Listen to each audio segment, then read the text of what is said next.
Well, we're about to see that big hit now, and well, Paul Cherry, you're as familiar with these as anybody, and this is a racetrack you wouldn't want it to go into the wall quite that quick, and I think that confirms just how big a hit. This is the first chance that we've had to see that as well.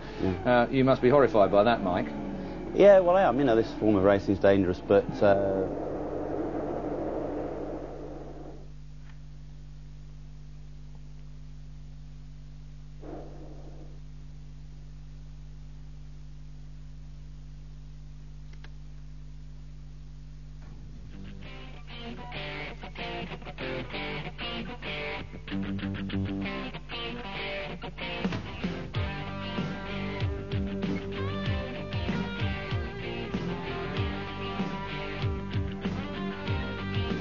Buddy Rice starting back in the 6th position. In the there's AJ starting 7th. Of course, he moved up from his 8th starting position because of the Darren Manning crash. And there's Brian Herta starting in 8th position with the broken wrist in row 5. There's Dario Franchitti on the outside, and starting alongside Franchitti will be the rookie Ed Carpenter, who will be 2nd in rookie point standings. Mark Taylor starts in the 11th position, another rookie, former Indy Pro champion. There's Thomas Schechter. He'll be starting the 12th position with the Pennzoil Panther team.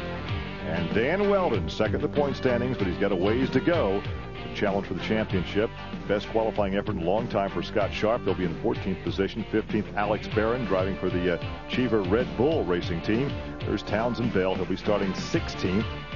He's a teammate to Schechter. There's Matsura starting in the 17th position. Starting 18th, Thomas Inge. He'll be back next season with this racing team. There's Felipe Giafoni, somewhat questionable about his future with this team next year, if the team will be back at all. There's Toru Takagi starting back in the 20th position, starting 21st. Starting dead last is Tony Kanaan. Yeah, it'll be interesting to see Tony Kanaan, as you said, come up from the back. Race distance, 400 miles, 644 kilometers. Castroneves is on the pole, of course. The pit window is going to be between 36 and 42 laps, probably 5, probably could be as many as 7 pit stops during this race. It's pretty warm here, 24 degrees centigrade, 35% humidity. The wind is only 6 kilometers per hour. There was a lot more wind yesterday. They're not predicting as much wind today, but the wind yesterday was terrible on the drivers, very, very tough, and it was moving the drivers, the cars all around on the racetrack. Well, there's a look at Dixon. Dixon will be starting from outside the front row. Your defending Indy Racing League champion. Townsend Bell also has an onboard here this afternoon. He'll be starting in 16th position. Driving that Menard car for the Pennzoil Panther bunch, and there's his teammate Thomas Schechter starting in 12th position. Boy, this kid's overdue for a good ride here this afternoon. There's Adrian Fernandez looking at the back of his car. He'll be starting in 4th position. And there's a look at Scott Sharp, actually. Scott Sharp starting in the 14th position. There's some question whether Kelly will be back racing next season. Yeah, a lot of question marks yet to be answered. Of course, Darren Manning not starting today. So once again, as you hear the PA in the background talk about Darren Manning after that crash in qualifying yesterday, the MRI was negative, but taking no precautions. You know, there was some conversation about Ralf Schumacher and his crash at Indianapolis in the U.S. Grand Prix that the MRI was negative, but they found out like 3 days later he had a broken back. Yeah. So that's the main reason. They remember that incident. They didn't not want to take that chance with Manning. They thought, one race, championship points are not at stake, so it's better to leave him out today and make sure he's okay to come back for the last race of the season. Kanaan from the back of the pack in that big Gulf 711 green and white number 11 car for Andretti Green Racing. He'll have a good view of the start of this race with Castroneves on the pole, 4th pole position for the 2-time Indianapolis 500 champion, but yet to find victory lane here this season.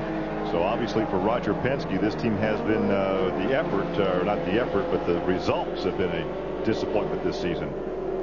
Yeah, 6 different winners, 6 different pole position sitters, and 15 different lap leaders. This is a very competitive series. 15 out of a total of 22 cars that are here today have led the race, so that's a pretty good percentage. The guy who's led the most laps is that guy right there, but he's not going to lead early today because he's starting the back of the pack. All right, they're supposed to get the green this time by. A little ragged there as they go into turn 3.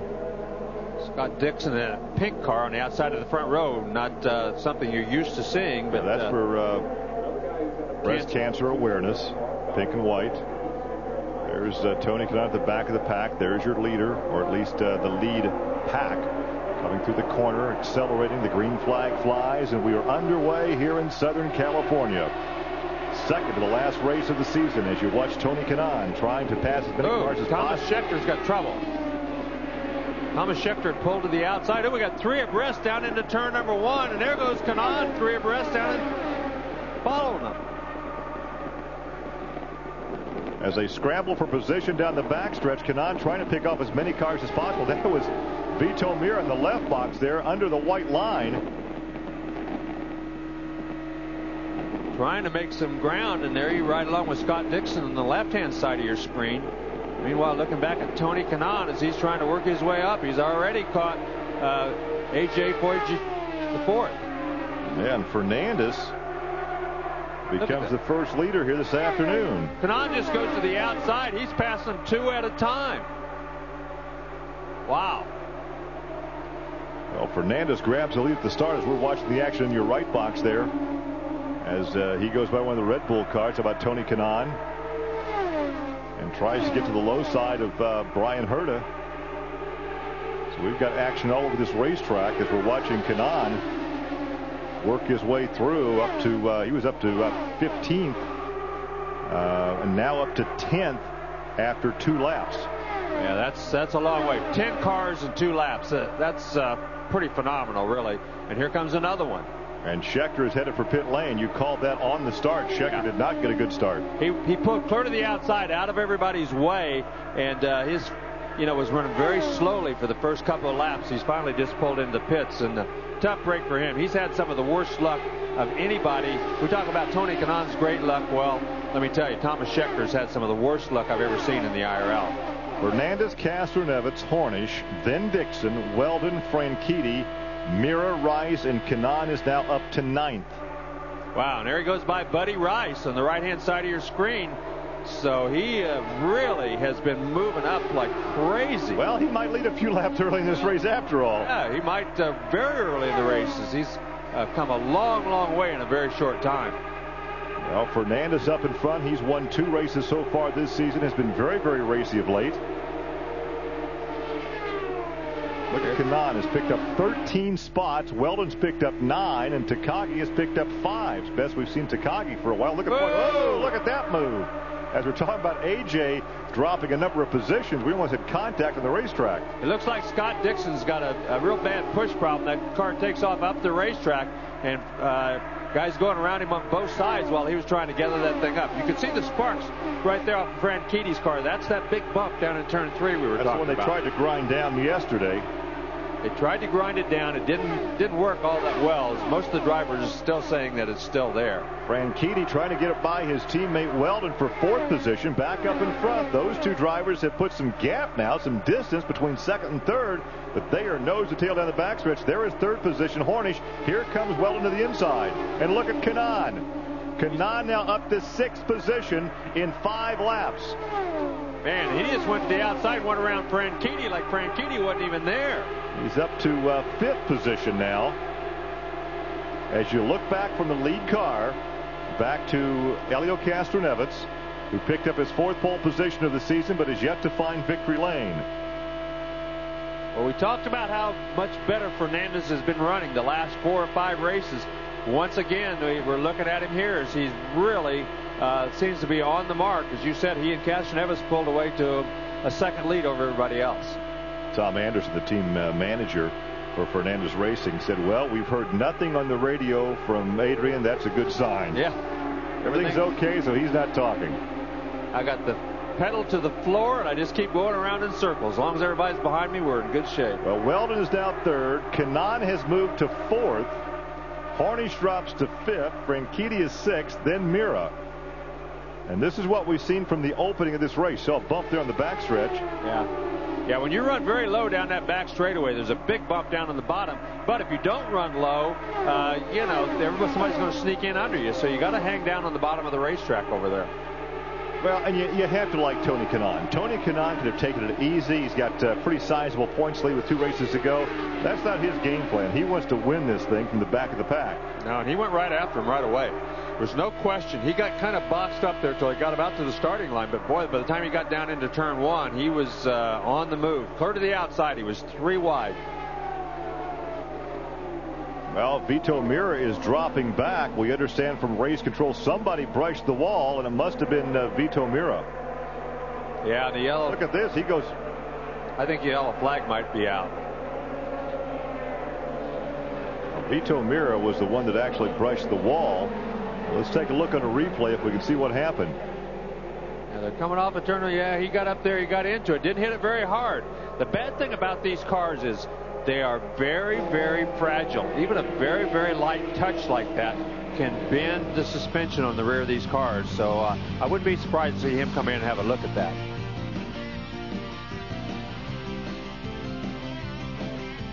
The first yellow of the afternoon for this afternoon. The first one under yellow here on lap 11.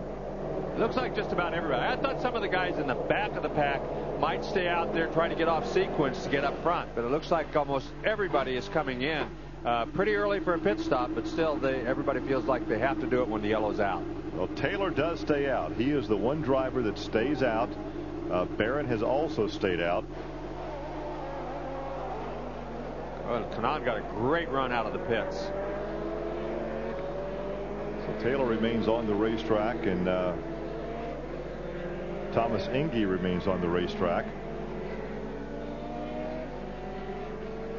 Schechter comes in for a little longer pit stop, but they had that misfire in the engine. Well, this is a good time to do anything that you need to do to that thing. I mean, obviously he's had some problems, and you know, you got to fix something. Now's the time to do it. But it looks like Dan Weldon might have been the first guy who got out of the pits there, so that's a great job of him. He and Kanaan, first 2 out of the pits. So the shootout continues. You know, it's been a fun season because it's always fun to cover motorsports when the nice guys are doing well. And Tony Kanaan is a fun guy to be around. Great personality. You see the horseplay between Tony Kanaan and Dan Weldon. There you see Mark Taylor, who did stay on the racetrack.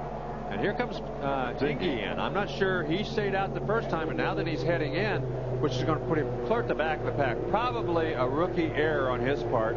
They probably told him to come in. He didn't do it, and it'll put him clear at the back of the pack, and that's not too good. He was back mid-pack anyway. He was about 14th anyway. Somewhat unique. How many drivers do you find from the Czech Republic? Yeah, exactly. We want to watch a replay of this car here, Thomas Schechter, at the start. Now, he had that misfire. Look what happens. He cannot come up to speed. He almost gets hit there by Scott Sharp as he goes by. He was trying to get out of the way. Start, you simply don't expect that to happen to the car in front of you. And he's on the radio telling the crew what's happening. Yeah, and he tried to get up to the top, and that's when he almost got into Scott Sharp. He's trying to get out of everybody's way. But now we're hearing that Brian Herta might have a problem in the pit area. We'll go one more lap. Herta, they're looking over the left rear of that car. Looks like it might be electrical. Taking the left side pod cover off. Yeah, probably electrical problems. That's could be the area they're looking at. They're going to take the engine or just engine trouble completely. I thought they were taking the side pod off. They were taking the engine cover off. So obviously a problem with the engine. Well, there's a look at your leader behind Johnny Rutherford in the Pace vehicle. That's the Access Motorsports car, number 13, Taylor, and it's likely they're saying now he'll be back with this car again next season. Car owned in part by Greg Ray, a former champion of the Indy Racing League. Weldon will restart in second, then Kanaan, Hornish, Dixon. Castro Nevitz did not have a very good pit stop that time. He drops back to 6th for this restart. Then Barron, Fernandez. Look at Fernandez, went from the lead to 8th. Yeah, and that's remember, the last race he won because he stayed out. He had some trouble with the jacks on his car, so the pit stops weren't all that important. He had to stay out because he couldn't afford to make a pit stop, and he won the race. So his pit stops are going to have to get better than that in a lot of the races if he wants to continue to win. Well, Well, you think this rookie Taylor will have his hands full right on this restart? I think yes. I think he's going to have his hands full. Backstretch, and I think he'll have his hands full in turn number 1. Yeah. Because I think Dan Weldon and Tony. Yeah, Dan Weldon and Tony Kanaan are going to go right after him right away. And he will likely get out of the way and let the combatants go. Look at Hornish move up high on the racetrack for this restart. Well, let's see what happens. They come across the start-finish line, and right away Weldon goes to the high side to become our 3rd leader of the afternoon. Boy, he did a good job. He just got laid back, got a little bit of a run, and looks like Tony Kanaan's going to try to do the same. Oh, boy, they're moving all over the racetrack there as he moved up in front of Kanaan. It looks like to help Kanaan pull Kanaan by Mark Taylor. Well, and here comes Hornish.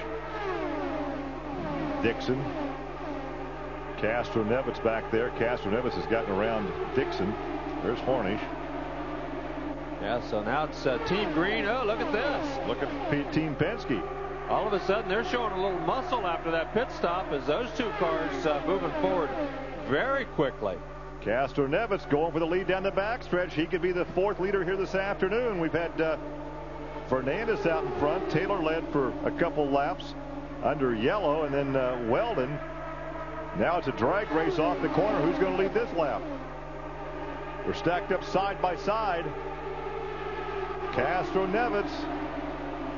Yeah, you've got Team Penske on the outside, Team Green on the inside, and here comes Buddy Rice on the outside.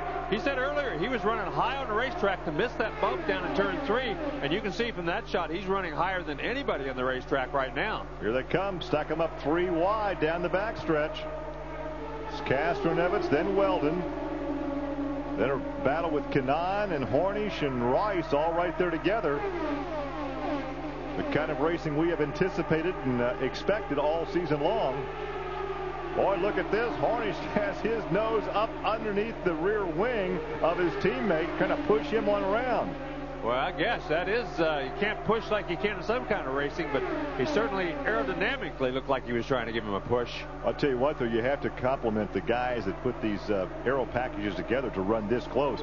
We've not seen this in years past that you could run this close. No, but you can see that when he gets to the corner, he moves up. He can't be right exactly behind him. He moves up a little bit. Oh, and look at that. Weldon went a lot higher that time. Rice moved up that time, too.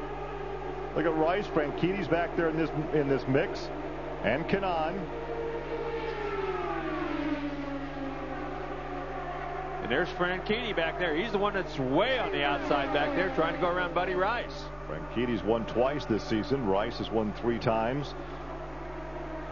Tony Kanaan stayed low on the racetrack. Look at that bump back there. You saw some stuff fly up like debris come off the car. Every time I see them hit that bump down there, I wonder how long the suspension on these cars can withstand that.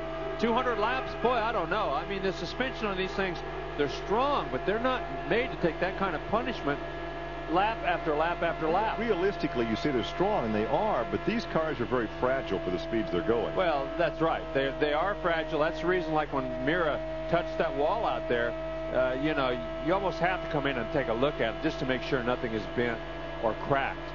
Well, Fernandez did not have a very good pit stop. He went in leading, came back out in 8th position. He's riding in 11th right now.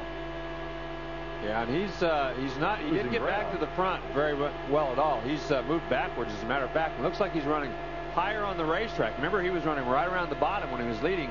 Now then he's having to run high on the racetrack and not running quite as fast. He got out of the throttle right there. Pretty good indication when you're running that high and you're out of the throttle there that the car's not working. Right.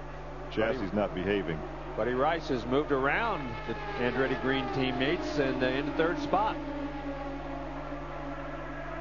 Well, and he had a wonderful opportunity that he just kind of threw away over the past couple of races that took him out of contention for this championship as he goes to work on Hornish. Well, of course, it all for second. It all started, I think, it was Colorado when he spun on the first lap, and that was just that big crash where he got upside down, slid across the racetrack. Yeah. So Castro-Neves was the pole winner here last season. Hornish won the opener at Homestead, where they did test the road race versions of these cars a couple of weeks ago. The first test was rained out because of a hurricane. They had a couple of weekends free over the last 2 weeks to do some testing. They'll have one free weekend next week before we wrap up the season in 2 weeks at Chicago, or at Texas. And from all indications, the road racing went very well. That they were pretty happy with the way everything went, how the cars handled, and all the drivers seemed to be pretty happy with everything. You see that bump they went over there as the cars were tossed around a bit. Yeah, Hornish has opened up a bit of a lead, or Castro-Neves over Hornish. Hornish battling now with Rice, and there is Kanaan, and right behind Kanaan is Weldon. And there's a look at Michael looking over the activity. Not sure who he is in contact with. He may just have an all call, and he can hear what's going on with all the drivers and all the communication in the racetrack. Run here one other time in the IRL, so you know, but he likes the place. Doesn't matter whether he likes it or not. He has to compete. Huh? He has to compete, like it or not. Compete, and he's very good at what he does, and he'll adapt to whatever it is. Well, he started the back-to-pack, came from the back-to-pack, was up to 10th in a couple of laps, and now rides in 3rd position. That is his teammate Franchitti in 4th. Hornish is now back in 5th. Then it's Weldon in 6th. Taylor is in 7th. Taylor led on the restart. Townsend Bell is 8th. 9th is Dixon. 10th is Mira. 11th is Giafoni. As you take a look at the captain, and there is Michael Andretti as they're working on lap 37 here at California Speedway. Right now. One thing, though, we have seen much cleaner racing here today. A couple of weeks ago, 3 weeks ago, they were kind of leaning on each other, to put it lightly. Yeah, this racetrack does not lend itself to side-by-side racing, 3 abreast racing, all that sort of thing that a lot of the racetracks do. This racetrack, oh, here comes Mark Taylor, and remember, he did not pit, so he had to come in before everybody else, and his strategy didn't pay off this time because he's going to go a lap down. And there's Greg Ray, who's a part owner of this Access Motorsports team. Mark Taylor was able to bring some money to this organization because, quite frankly, the team was out of money. Right, and I'm sure that Greg Ray made that call. He took a gamble, kept his driver out there, hoping that maybe they could stay up front, get another yellow, but didn't do it. And now we have heard that Greg Ray will be back in the cockpit. They'll run 2 cars at Texas. That's his home state, so he'll be back in action in 2 weeks. Well, that's good for him. They've got Jeff Britton. He's the new engineer on that team, so you know, maybe they'll get their act together and get going. I'm sure that Greg Ray would love to win in his home state. Well, he's won the IRL championship, won a lot of pole positions, but simply did not have the financial means to keep this team going until Mark Taylor, who'd lost his ride, brought some sponsorship money over from England. We'd like to hear from Greg Ray if possible, from the Access Motorsports pit area. Working on lap 44 with Castro-Neves a half second in front of Rice. And there's the gap back to 3rd, Kanaan. Franchitti is 4th. Weldon is 5th. Yeah, these guys are strung out just a little bit up here in the first 4 or 5 spots. Right now, no real challenges going on. On lap 44, we would anticipate pit stops within about 12 laps. Yeah, I would think you might even see them before that. They might come in about 8 laps maybe, because they'll pit a little earlier on this first time just to make sure the fuel mileage is where they think it is. They may go to 40, they may go 42, 43 laps later, but right now I think they'll come in at 39, 40 laps just to make sure their fuel mileage is where they want it to be.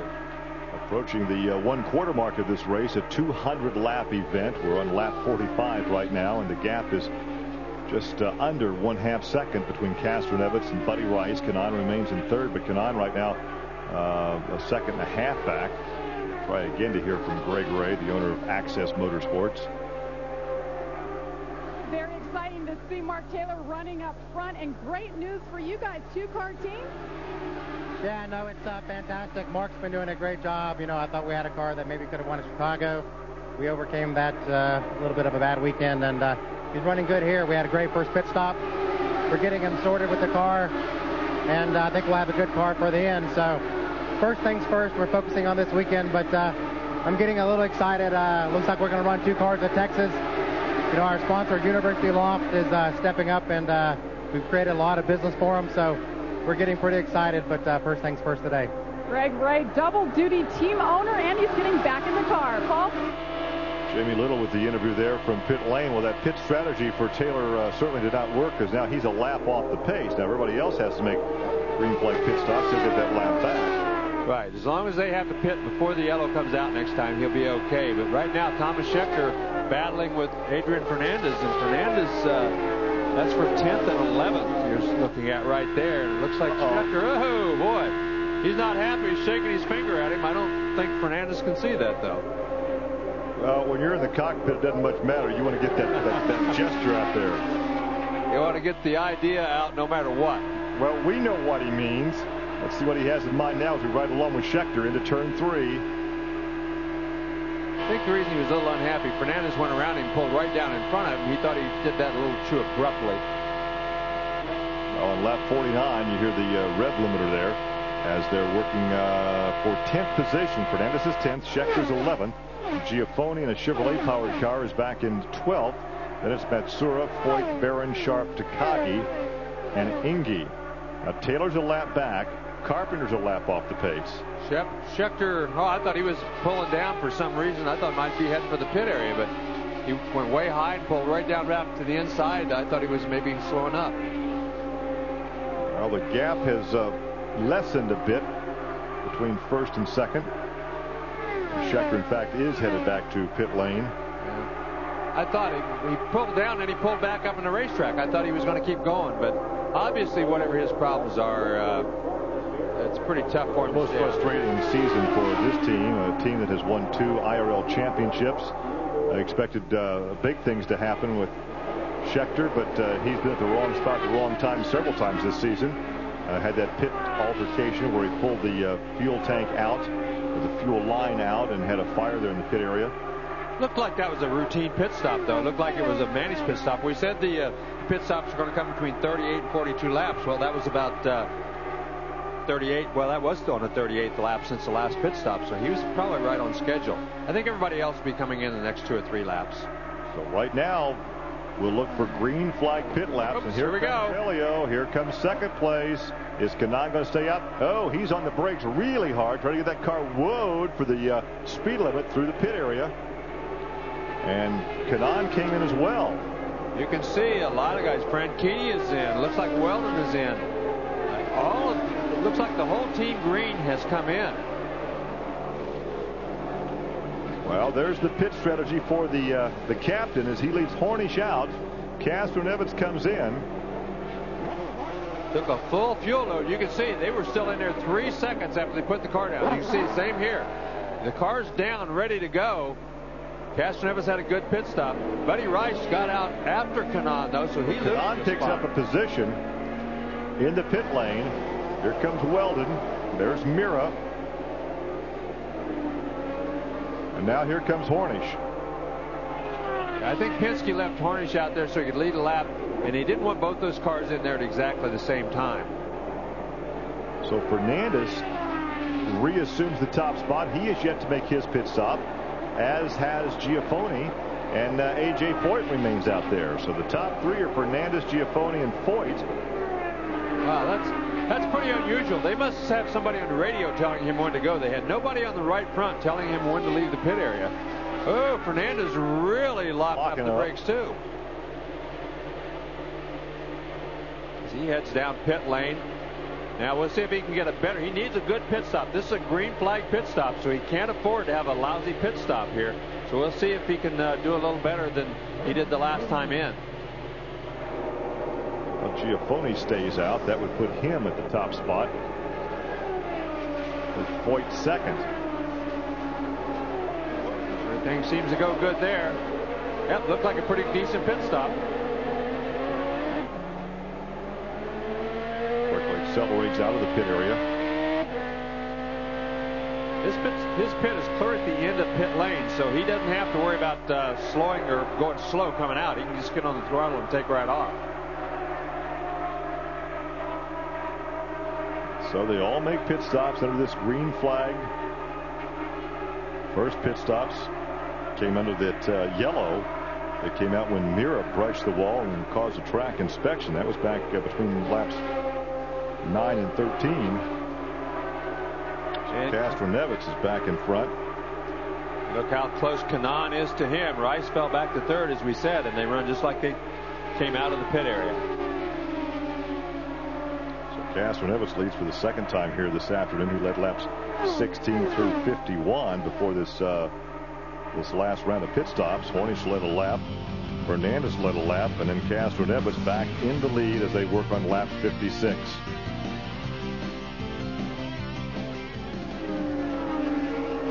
So Castroneves, Kanaan, Rice, Franchitti, and Hornish.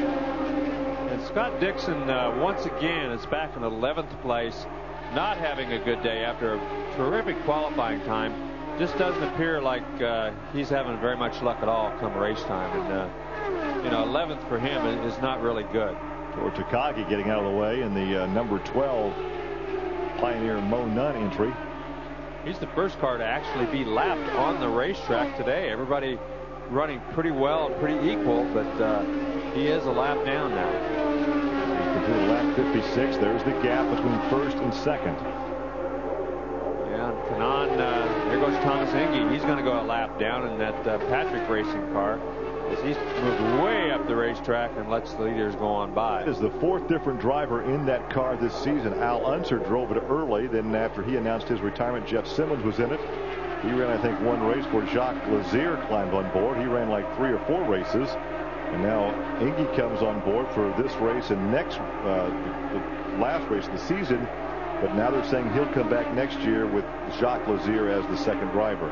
Well, that's good for the IRL. I think both of those guys are very competent. We know that Jacques Lazier is. We've seen him run a lot in the IRL. And, of course, the more cars you have, the more competition, and the better off the IRL is, quite honestly. Well, also, we're seeing more and more multi-car teams as far as feedback. When you get more information, the more cars you have. If you have the sponsorship to put the package together, look what Andretti Green has done this season. Well, I think that proves true with all forms of racing. If you've got 2 or 3 cars all giving you feedback, you can progress much quicker than you can relying on one guy and one team and one engineer. Patrick Racing, car number 20 now, lap off the pace here on lap 59. Live coverage from California. 2 weeks from today, we wrap it all up at Texas Motor Speedway. Outside the Dallas-Fort Worth area, Castroneves is your leader over Kanaan. Rice, after the pit stop, is in 3rd position. Franchitti is 4th, then Hornish. So we have in the top 5, we have 2 Penske teammates and 2 Andretti Green teammates. And right in the middle of that mix is the Ray Hall Letterman driver, Buddy Rice. Yeah, Townsend Bell running in 6th. He's doing a nice job. He's really, he didn't qualify all that well, but he's done a very nice job. The highest running Chevrolet at this point. Mira back in 7th. Taylor, who is out of sequence with everybody else, hanging on there in 8th spot. Not bad for Mira, considering he brought out that first yellow when he brushed the wall, got very high, and did not damage the car. Well, here was the start, as Fernandez got a very good start, picked up a couple of positions, and led the first lap. Man, he just went high. And there you can see Thomas Schechter already in trouble as he's just trying to get out of everybody's way, heading towards the top of the racetrack. And Kanaan was on the move, picked up 10 spots in 2 laps. Yeah, that was some incredible racing that we saw him do there in those first few laps, as he just blew by guys very, very early in the race. See, by lap 16, the Andretti Green team was running 1-2, and then a couple of laps later, the Penske team was running 1 and 2. And now it's Penske driver Castroneves out in front. Andretti Green driver Kanaan runs in 2nd. Toyota leads. Honda running 2nd and 3rd. Rice there is 3rd. Franchitti with a Honda is 4th. And then Hornish with a Toyota is in 5th position. The best Chevy so far is Townsend Bell back in 6th. You can see, though, those first 3 cars have pulled out to quite a lead on everybody else. They're like 4 or 5 seconds ahead of 4th place Franchitti. Franchitti then's got a pretty nice lead on Harnish, and it's pretty strung out. But these first 3 cars certainly have pulled away from everyone else. Looking back to see where Weldon is, who is second in the point standings. He's back in 9th position. Now remember, no matter what happens on the racetrack, if Kanaan comes away with 54-point margin over second place, he's won the title. But there will be no major celebration. Well, they'll celebrate, certainly. The team will celebrate, but there's no official presentation today. Right. So if they would, the race would end as it is right now, Kanaan would definitely be the champion, because Weldon has to beat him. He has to gain some points. He's 75 points behind, so he's got to gain points on Tony Kanaan during this race. Weldon right now mired back in 9th position. Taylor is 10th with all the trouble Schechter's had with the misfire in that Chevrolet engine. He's in 11th. Dixon is 12th. Then Barron, Giafoni, Matsura, Foyt, Sharp, Carpenter. Carpenter has gotten his lap back. He's in the tail of the lead lap. Then Inge is 1 lap down, as is Takagi. Herta is 11 laps off the pace. Yeah. They are showing Manning 63 laps down, but that's only because he was here this weekend but did not start. Right, he didn't even start the race, so he's. But it's going to be interesting to see how this thing plays out. Castroneves in that Toyota looks as strong as we've seen the Toyota look for quite some time. They've worked extremely hard on that engine. They have gained a lot of horsepower. The Honda guys that I talked to still thought they were a little short of the horsepower that the Honda was developing. But here today, Castroneves seems to have everything together. But handling is an important part of this racetrack. Handling is as important a part here as it is on some of the short tracks, unlike maybe Texas or Chicago or some of those places where you can get by with a little bit of a car that's not handling quite as well. Ito Mira, number 17. And that is Weldon right behind him. That is the battle for 8th position. Right now, if this were to end, Kanaan would clinch the title with 93 points over his closest pursuer. Yeah, and Townsend Bell continues to run up pretty well, but it seems like he's gone backwards the last couple of laps. Fernandez got around him. Now then it looks like Mira's going to go around, and Weldon won't be far behind. Of course, Bell has the Chevrolet power plant. The best Chevrolet so far in the race is Townsend Bell in 7th. Schechter has a Chevy in 10th. Barron and Giafoni with Chevys back in 13th and 14th. Eddie Carpenter now a lap off the pace as he heads back to the pit area. The graduate with a marketing degree from Butler University in Indianapolis. Yeah, they're working on something over there on that left side. So he's got bigger problems than just a flat tire that we thought might have happened to him the first time. Because they're working on look like the suspension over there, as we see Dan Weldon now going around Bell. Goes to the inside on lap 69 to take over that position. So Bell drops to 9th. Weldon moves up to 8th. But this battle that we're watching right now is well off the leaders. In fact, they're battling almost 13 seconds behind Helio Castroneves. Yeah, that's quite a margin that they're back there. It's going to be interesting to see, if these guys keep running at this pace, they're going to be putting a lap on some of these guys pretty quickly. So I don't know. I think some of these guys are wishing for a pit stop or a yellow flag right away so they can make some changes in the chassis. Well, Castroneves has opened up his lead to now just over a half second. Doesn't look like much on the racetrack, but if you're running a half second behind the guy and you can't close down that gap, it's a big margin. Well, this racetrack, as we said, it does not lend itself to that pack of cars type racing that we see on a lot of racetracks.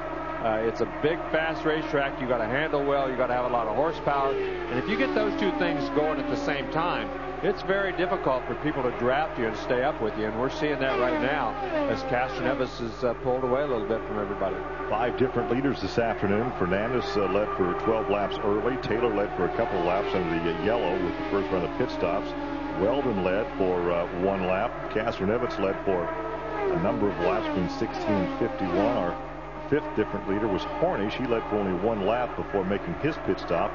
And Castroneves came back out after his pit stop in front and now leads on lap 72. So 0.5 of a second between first and second. Rice now third, 1.2 seconds back. Then is Franchitti and Hornish, 71 of 200 laps.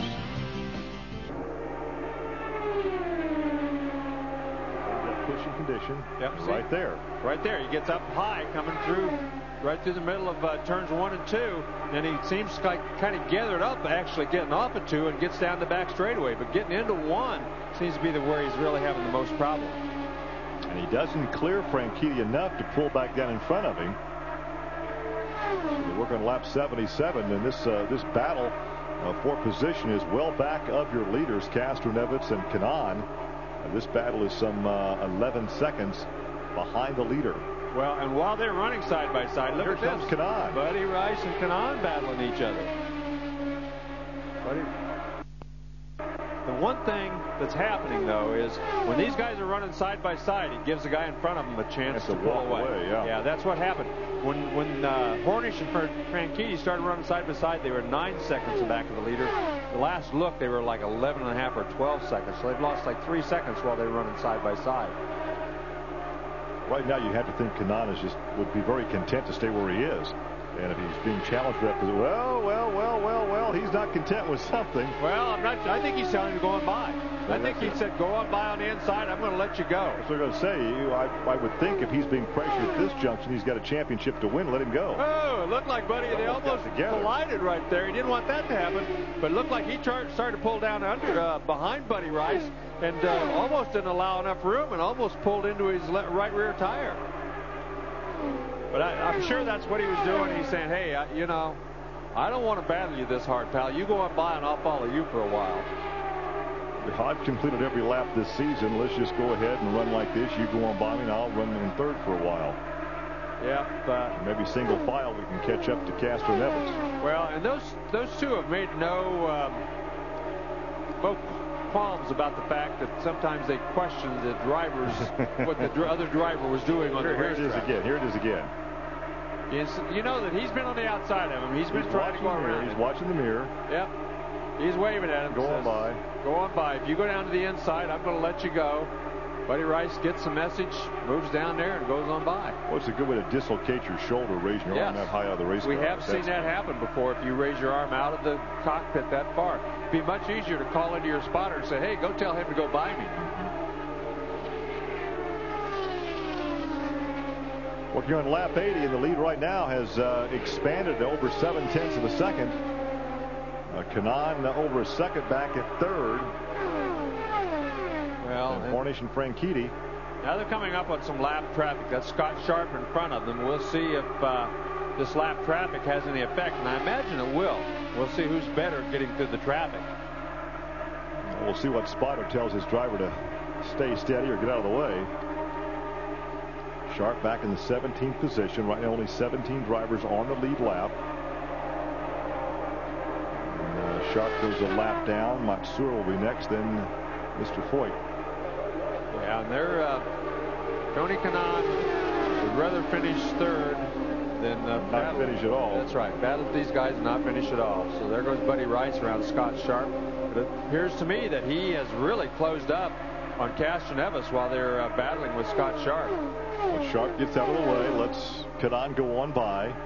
You know, Larry, I'm surprised. We have not heard much talk this weekend about what we call the silly season. It's about this time of year you hear about drivers changing rides for next year.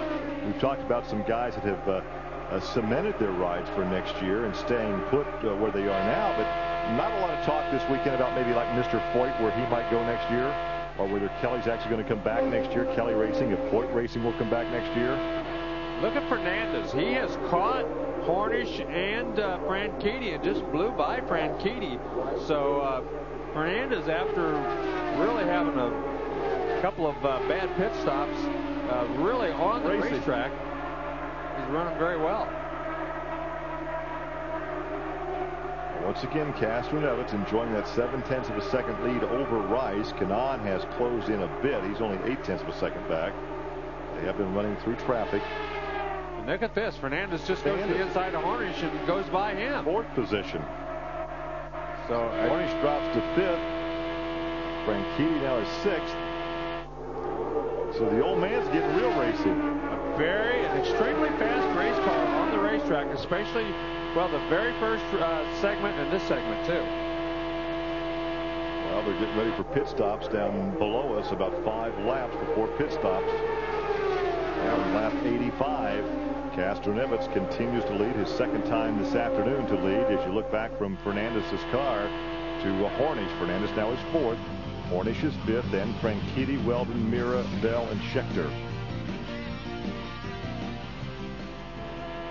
Had the one yellow flag this afternoon. That was for a track inspection back on lap 9 when Vito Mira got very high and brushed the outside safer barrier. Now Dan Weldon has caught this pack, and he's trying to get around his teammate Franchitti. So he too on the move. Once Fernandez got in front of these guys, they could kind of tag onto him and keep up with him. But he was much stronger than they were when he was behind them. This is a battle back for 6th position. Franchitti and his teammate Dan Weldon. Mira now is 8th. Schechter has moved up to 9th position. So it's been an eventful afternoon for Thomas Schechter after that misfire on the start. He's made a couple of pit stops to correct that. Well, while these guys are up here battling each other, it's allowing Mira and Schechter and these guys to kind of close in on them too. So the more they run side by side, the better it is for the guys behind them trying to catch them.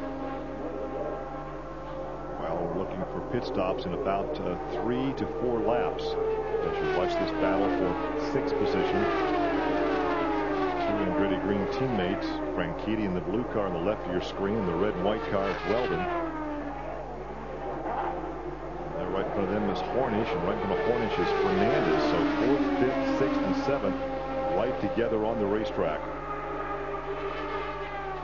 Live coverage from California Speedway. Castroneves has a slim lead over Rice, and then Kanaan about a second back in 3rd. But a great battle back there for 4th, 5th, 6th, and 7th. First driver in on this pit window would be Thomas Schechter. As he has been on every segment. He's been the first guy to stop during every green flag pit stop. The Chevrolets must not be getting quite as good a gas mileage, or at least the Panther Chevrolet not getting as good a gas mileage, fuel mileage as some of the other guys. Because he was running very well. He'd come up a long way from what started out to be a disastrous day. Up in front, there's the gap between 1st and 2nd. Castroneves and Rice. We'll expect to see both in probably 2. No, right here, they're coming in now.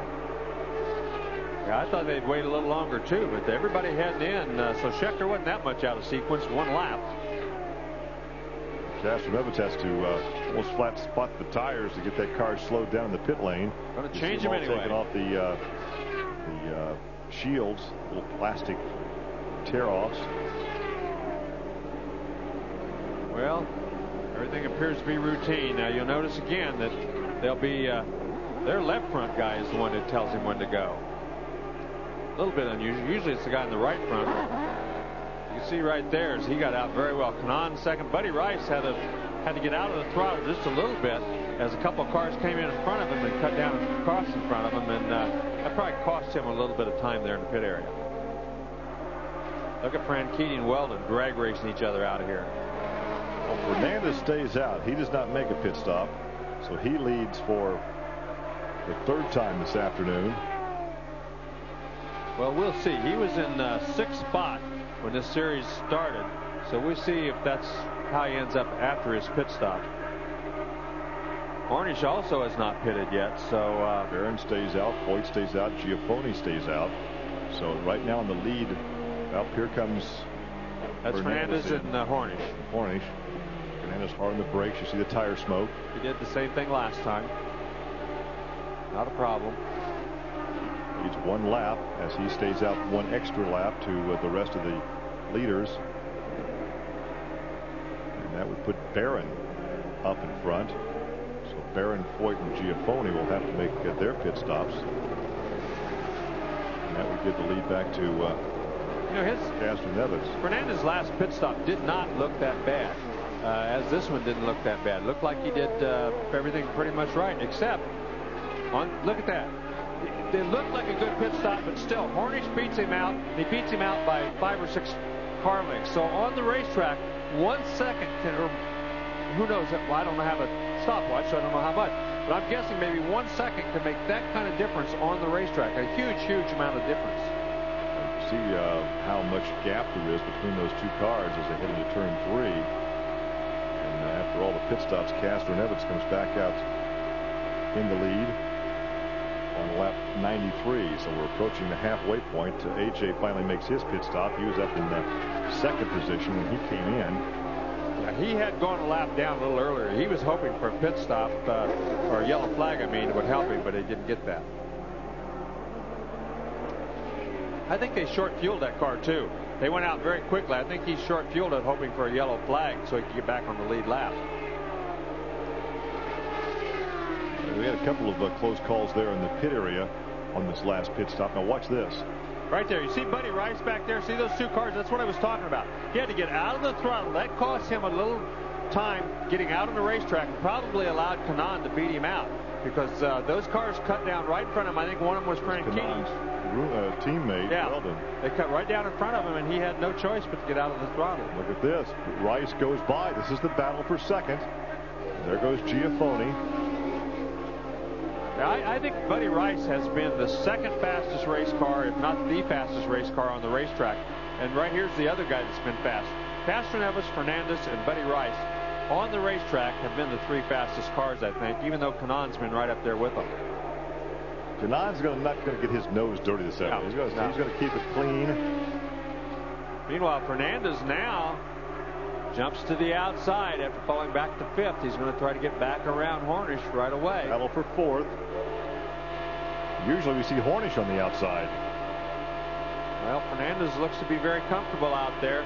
Fernandez and Weldon, Franchitti and Weldon right behind them, those guys. So kind of a 4-car horse race right now. Look at Weldon right there, tucked in behind Fernandez. This is the battle for 4th, 5th, and 6th. And that's Franchitti you see back there, just a little ways behind those guys. Not very far, but far enough that in those onboard cameras make it appear a little bit farther than it really is. Well, now Hornish loses a position and decides to go a little higher on the racetrack. He was stuck down low. Fernandez had him trapped on the low side, so Fernandez goes to 4th. Hornish has fallen back behind Weldon. So Weldon goes to 5th. Hornish drops to 6th, and here comes Franchitti. Yeah, Franchitti trying to catch these guys, and it looks like Weldon running at least as fast as Fernandez is as they get into some lap traffic again.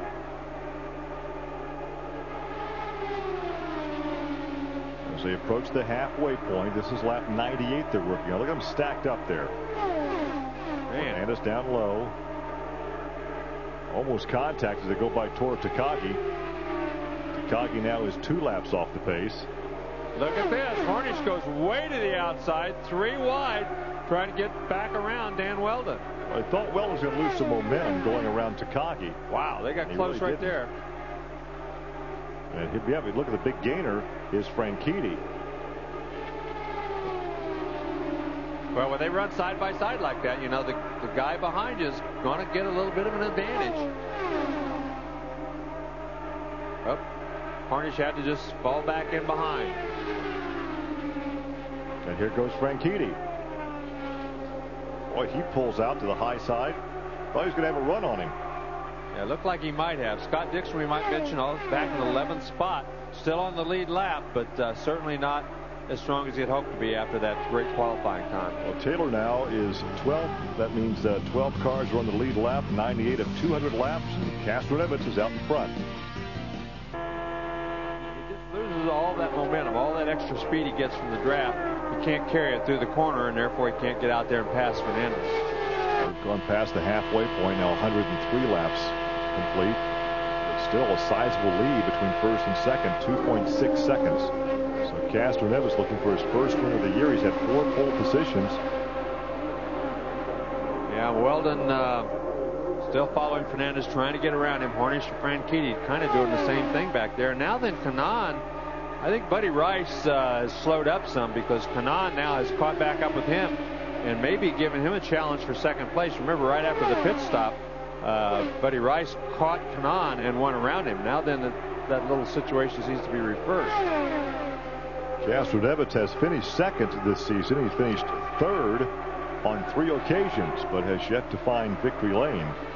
We look at Rice and Kanaan. This is the battle for second, and I use that term battle very loosely because in the championship overall, he's not going to try to force the issue.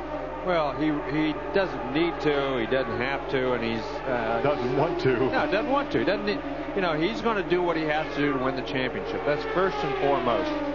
Every driver is going to tell you that they go out there to win the race. Well, I can tell you from his perspective, it's much more important now, today, to finish this race, go out here with the championship, than it is to win this race.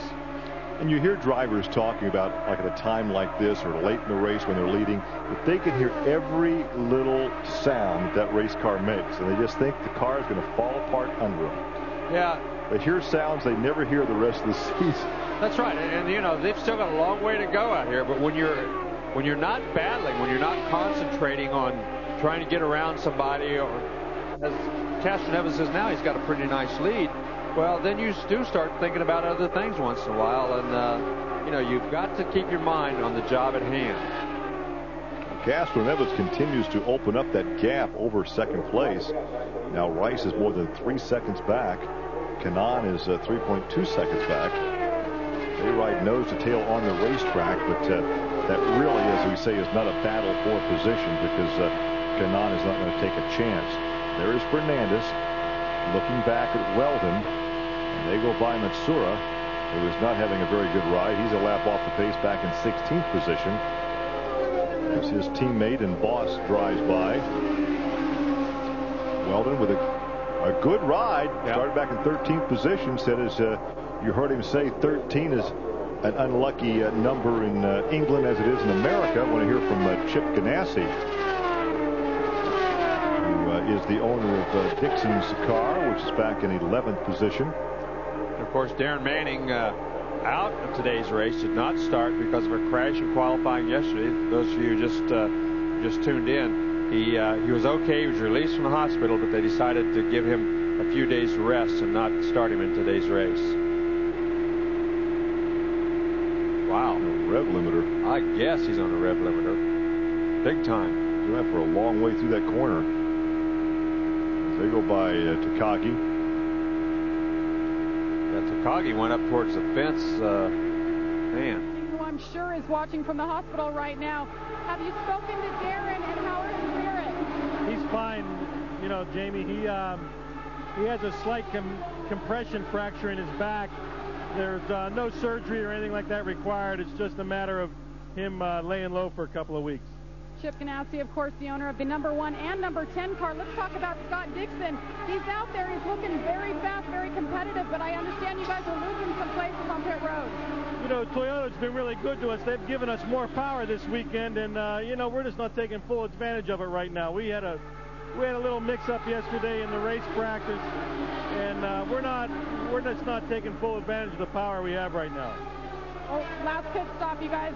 Chip told me Scott's second gear is too tall for pit road, so that's where they're losing time. But right now, his times are up to speed with the leaders. Right now, Dixon is back in 11th position with that pink paint job. You can't tell how pink it is from this camera position here, but that's to honor the breast cancer awareness program here in America. Right now, he's back in 11th, and when Chip Ganassi says they have more horsepower, you think, man, don't waste it or making mistakes in the pit area or anything else. Yeah, but they obviously have some other issues, but there's a guy that doesn't have any issues. He's got more horsepower, and he's taking advantage of it. And the lead has been maintained at 3 seconds. As you look back to second position, and there is Buddy Rice in second position, but Kanaan now is back in third, but he's 3.5 seconds back of your leader. Yeah, but it looks like he's going to challenge a little bit. I think Buddy Rice might be repaying the favor, just pulling over and saying, why don't you go on around? You can see Brian Herta back there. He's 13 laps down, but he is back on the racetrack. And whatever that problem was they had there at the beginning of the race, he started the race like 12 laps down. He's only 13 laps down now, but they did get the problem fixed, whatever it was. So we see a change of position, and Kanaan goes to second, but now in that change of position, they've lost even more ground to Castroneves. So in the second half of this race, Castroneves has been the dominant driver. Yeah, there's no question about it. Times, and he's led the most laps right now, so the 3 bonus points would go to Kanaan, or go to Castroneves. There's a look at Foyt. AJ now a lap off the pace, back in 13th position. He started in 7th, but he has been much stronger the last couple of races. He did brush the wall on Friday. Not a great deal of damage. They got everything going again, but he has looked a lot better in the last 2 or 3 races than he did before. That is a battle for position right there with Alex Barron. Barron is down in the 14th position. Foyt is 13th. And Taylor, who's a lap off the pace, is 12th. Yeah, and we talked about when Foyt crashed Chicagoland, he did break a half shaft. They did confirm that he did break when he went up and took he and Mark Taylor out at that race. I think that was from earlier contact on the racetrack that damaged the half shaft, or weakened the half shaft. I just want to mention that AJ Senior, he dislocated his shoulder out working on a Caterpillar or something this week, and he said it really hurt like heck. He was in a lot of pain this weekend. But AJ, you can't rear back and hit the Caterpillar. That's right. It doesn't do what you want it to do. Your fist is going to lose. We also want to say hi to a former IRL car owner who is having some tough times in an Indianapolis hospital, Jonathan Bird. Doing some sheet time there and some rehab. So we wish him well back in Indianapolis. He won a race at Vegas Motor Speedway one time, a few years back. I believe it was John Paul Jr. was driving the car at that time. And there is Sam Hornish back in 6th spot currently. Franchitti right behind him. They're just kind of hanging on few seconds behind Fernandez and Weldon, but not really going forward right now, just kind of maintaining until the next pit stop. This is the biggest gap we have seen between first and second in a number of races. I can't tell you the last time we saw the field spread out this far. We've become so accustomed to these guys running 2 and 3 abreast and side by side and swapping the lead that it's very unusual to see the cars spread out. Only by a couple of seconds, but still they're spread out a lot more than usual. Matsura, as we talked about, has re-upped with Fernandez for 2005, but he's a lap off the pace, back in 16th position. Yeah, and here's Scott Sharp, and what's going to happen with this team next year is still a little bit uncertain. They say they have everything in line and they're going to be back, but we still keep hearing rumblings that Kelly Racing might not come back race next year. This is the 97th consecutive race for Scott Sharp. He has driven in more of these events than anyone. In fact, the co-champion from year number 1 with Buzz Calkins. Buzz was the victor in the very first Indy Racing League event, which was staged at Walt Disney World in Orlando, Florida. Right along with Tommy Scheckter. Scheckter back in the 9th position, so despite all the problems he's had, he's still in the top 10. Yeah, it's Vito Mira right in front of him. That is a battle for position. Those two guys running 8th and 9th. Schechter's been running right in that same position for a while now. Townsend Bell. When you look back at Dixon, Townsend Bell is 10th, Dixon is 11th. So a battle for position on lap 120. Right there, you can see he had to get way out of the throttle because he pushed up almost to the wall coming off of turn 2. As your leader goes by Tora Takaki and putting Takaki another lap down. He's now 3 laps off the pace as the watchful eye of the captain here on lap 121. Is currently 5th. Herta would love to win before the season's out because he's seen all of his teammates in victory lane, and usually when they drive to victory lane, he's one of the first guys there to congratulate them. Right, and the reason he's so far down, of course, is because he at the start of the race he had a problem, didn't get going for the first 11 or 12 laps, just 12 laps behind when he actually got on the racetrack. So Castroneves, who has led 3 different times here this afternoon, picked up the lead for the first time on lap 16 as he went around Weldon and led through lap 51 when he made a pit stop. Well, pit stops are going to start again here in just another 2 or 3 laps because you know, it's about time. And I'm sure Buddy Rice is ready for that because his car seems to be going away. And here comes Thomas Scheckter. He's always been the first guy in, so you're going to see a bit of a lap earlier than the rest of them the last time around. That's right. He got off sequence on his very first pit stop, so he's been a lap earlier than everybody every pit stop since then.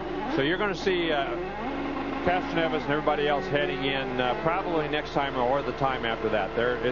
That's always the first indication. Here comes Buddy Rice. So he came in almost identical, well, the very next lap after Scheckter. Castroneves retains the lead as we go to green flag pit stops. 3rd stop of the afternoon. Very unusual to see this long of green flag racing time. Here comes the rest of them. Here comes Castroneves. Here comes Kanaan. The rest of these guys. We'll see if Buddy Rice, if that was a good move not to pit with the leaders or a bad move, as he may have lost the draft and he may come out bent worse. But if you got a good pit stop, he may also come out with the lead. As they go to work, any change to the slight adjustment there. Boy, that's pretty unusual. Boy, this is a long pit stop. That was a very, very long pit stop for some reason.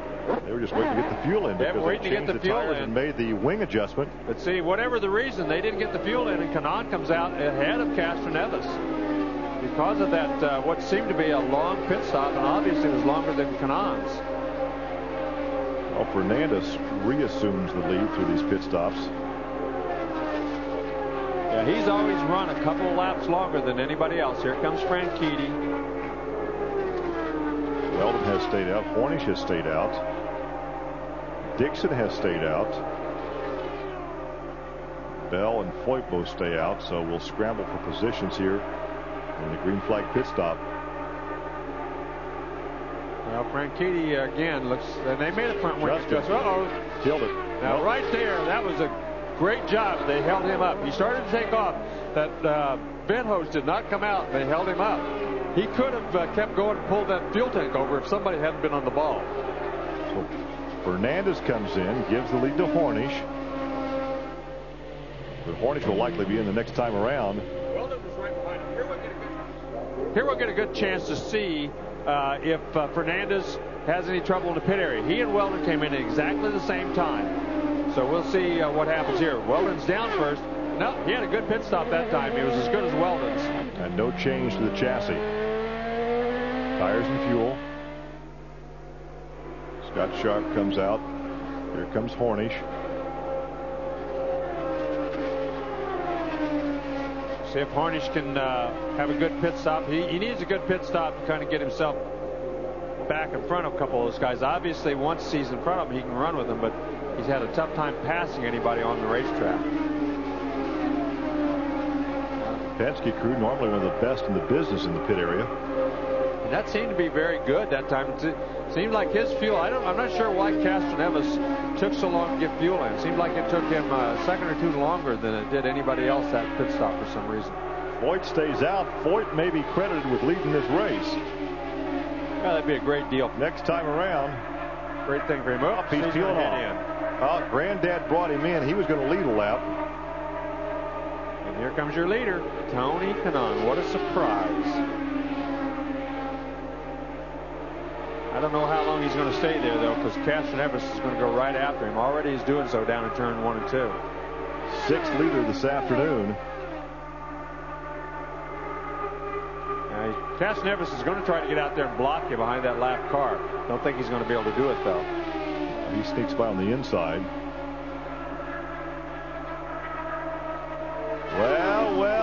Well, wouldn't this be the story if he clinches the title by winning the race from the back of the pack? Buddy Rice is right there with him. He's right behind those two guys, so it really tightened up the lead as Castroneves had a little bit worse pit stop than both Rice and Kanaan had. 6 different leader this afternoon. Fernandez, Taylor, Weldon, Castroneves, Hornish, Kanaan. First time that Kanaan has led this afternoon. pit stop got him in a position to assume the top spot. Yeah, and once he's out front, we all know he's very tenacious. He doesn't give up that lead very easily, no matter who you are or what you are. And I don't think this race is going to be any different, championship or not. Well, he completed all the laps of competition so far and has led the most laps this season, and he's back at the point again. Tony Kanaan over Castroneves, Buddy Rice, Adrian Fernandez. Kanaan completed 2,905 laps. All of those laps in competition. Castroneves completed 97% of all the laps of competition this season. And guess who's back in front? Yeah, as we said, Kanaan's not going to give up the lead easily. You know, Castroneves just pulled to the inside and went on around. Boy, Castroneves is really, really hooked up. That thing is very, very quick. Well, before today, Tony Kanaan had led 859 laps, and that was more than twice what Dan Weldon had led at 415. Frank Petey had led 347. You start adding those things up, and that Andretti Green team has led a whole lot of laps this season. Yes, they have. And boy, Castroneves is just unbelievably hooked up. He is just so fast. He made that look so easy when he went around Kanaan. It's unreal. So we'll see if he can keep that up. I'm sure these guys, now that they've got the toe, they'll be able to keep up with him. But whether they can ever pass him and catch him again, don't know. There's going to be at least one more pit stop before this race is over. So, and maybe two. We'll have to see how things play out. Once again, we've completed 135 laps with Castroneves now the leader over Kanaan.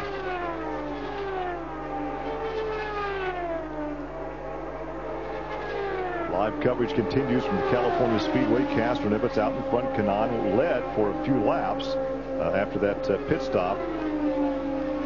Yeah, and then once Castroneves caught him, he just pulled down to the inside and went on around him.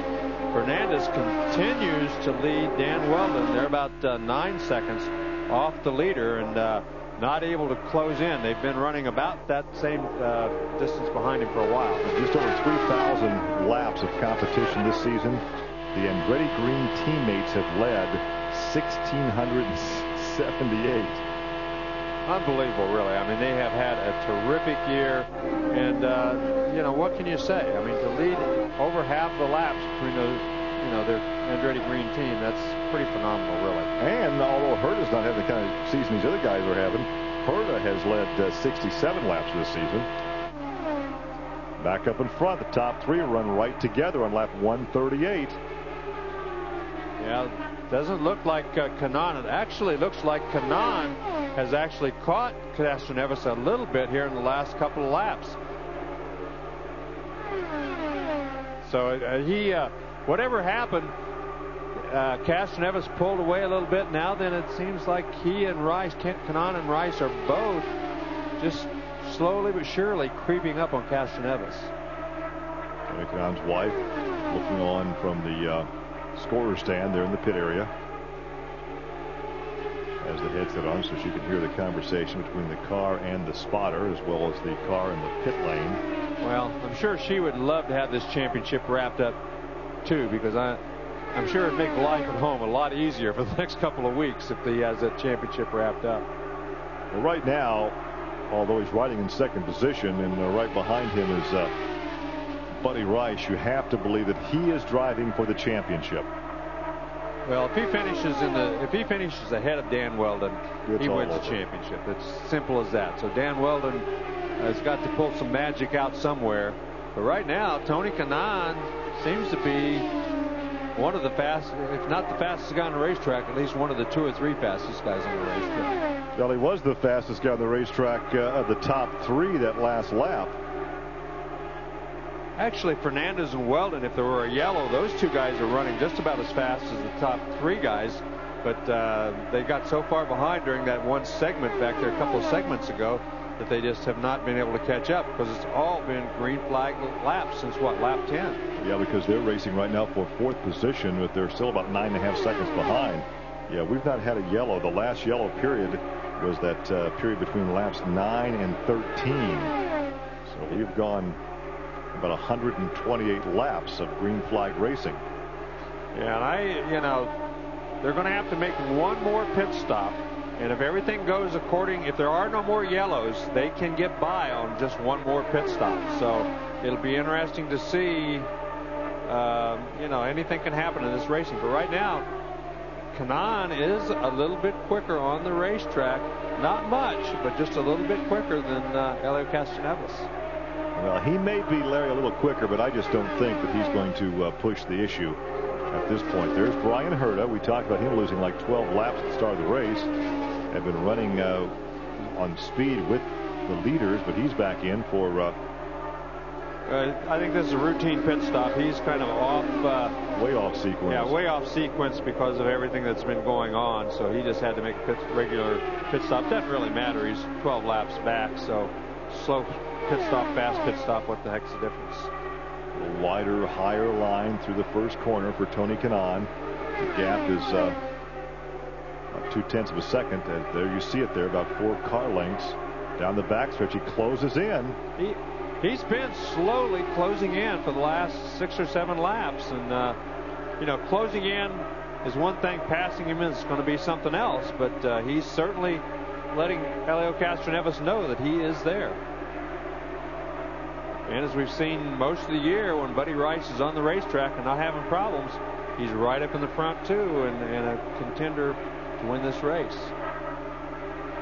Actually, Fernandez and Weldon have closed in over the last 8 or 10 laps, too. So maybe the Castroneves has slowed up a little bit, still able to hold off Kanaan and allowing Fernandez and Weldon to close in on him. Well, the bonus points for leading the most laps would go to Castroneves right now, but that's of nothing of any significance to Kanaan. Yep, Kanaan moves to the outside. If he can pass him easily, he'll pass him. If it's going to be a struggle, if he's going to take any chances, you're right. He's not going to take any unnecessary. They start battling for a position up there in front, and here comes Mr. Rice. Yeah, well, Buddy Rice is, believe me, he's thinking about taking advantage of this in any way that he can. And if those two guys do get to running side by side, he'll be right in the middle of it in a short second. 3 guys all set for next season with the same teams. Only Kanaan would like to take off one of those numbers on the nose of that race car. Be interesting to see if he would run the number 1. A lot of drivers are superstitious. Won't do that. Yes, a lot of people are superstitious about that number, and it hasn't brought very many people luck that I remember anyway. A lot of drivers refuse to run number 1 despite the fact that they're eligible for it. That was in the midget? That was in a Silver Crown car. Silver Crown car. Yep. So, anyway. Well, there's a look at Fernandez. Started 4th, currently running in 4th position. Has Weldon right behind him. But this battle, that was Foyt. Oh, he almost got the wall. Man, oh man, that was a great job to save that thing. But to jerk it like that and then save it. He jerked it away from the wall, slid sideways down to the inside line, and still kept it under control. I'm not sure who that is following him, but I'll bet he's ready for a pit stop right now. You think his stomach is up in his throat? Yes, I do. I think he thought he was right in the middle of a crash. It didn't happen. So give that Foyt credit. He was good and also lucky on that one. Boy, I guess. Man, oh man. Well, that was Mark Taylor right behind him. Yeah, it certainly was. And remember, Mark Taylor is the guy that Foyt took with him the last time when the half shaft broke at Chicago. So I'm sure that Mark Taylor is thinking, oh my gosh, here we go again. Deja vu all over again. Yeah, that's right. Wow. Back up in front. There are the 2 combatants, and there's the gap, about a car length now between 1st and 2nd. Rice is back in 3rd position. Fernandez and Weldon battling for 4th. There's some 8.5 seconds back. Yeah, and Buddy Rice is not running as quick right now as these first 2. He ran right with them for a long time, but he's fallen back just a little bit here in the last few laps. And like you said, Fernandez and Weldon, they've also fallen back a little ways. Well, now about 10 laps before we open the pit area. And look at Thomas Schechter. He's worked his way back up to 7th position after all the problems and everything that's happened. He's still a long way behind the leader, but just to persevere and hang in there in 7th position is pretty good for somebody that started out that badly. We're going to watch AJ. Here's AJ Foyt. Oh. Oh, that's him on the racetrack. I was going to say. That wasn't the replay. No, that wasn't the replay. What's this? Man, he just took off like a shot right for the wall. He's completely sideways. Mark Taylor's back there saying, holy smokes. Hang on, AJ. There it is again. Inside Fernandez. Oh, man, oh, man. You can't very often. You just can't realize how hard it is to keep one of these cars under control. You got by with one there. The driver is set so far forward in one of these rear engine cars. You know, if you get the back end out on a lot of kind of race cars, you can kind of save them. But to do that with one of these Indy cars is particularly hard. To jerk it back as far as he did to the left and not have the car come around. Yeah, absolutely. I mean, he jerked it down, the thing got sideways, and he still was able to drive it out of it. That's he did a pretty good job right there. I wonder what Grandpa had to say about that piece of driving. Well, probably pretty happy he doesn't have to fix that race car right at this point, I would think. He still runs pretty high off that corner even yet, but if you notice, he almost diamonds the corner off. But he's running almost as quick as the two guys in front of him, which he's a lap behind. So almost on pace with the leaders. Yeah, I mean, he's running some quick laps. As quick as anybody on the racetrack right now. But top three right together in the same picture. Here they are to complete lap 157. We'll have one more pit stop. Yeah, I truthfully believe that Tony Kanaan is a little bit quicker than Castroneves is right now. He just can't find a way to get around it.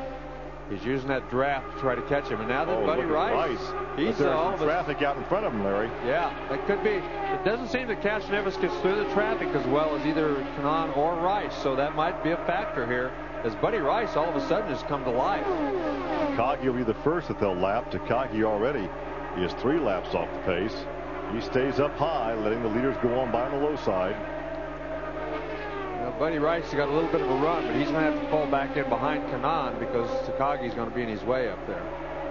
There's a look at Mira. And right in front of Mira is Franchitti. And that's the battle for 8th position. A pair of Honda-powered cars. Franchitti is in 27 and 8th. Mira is in 17 and 9th position. There's Schechter right in front of them, so they're both catching Thomas Schechter at this point, it looks like. So 7th, 8th, and 9th right together on the racetrack on lap 159.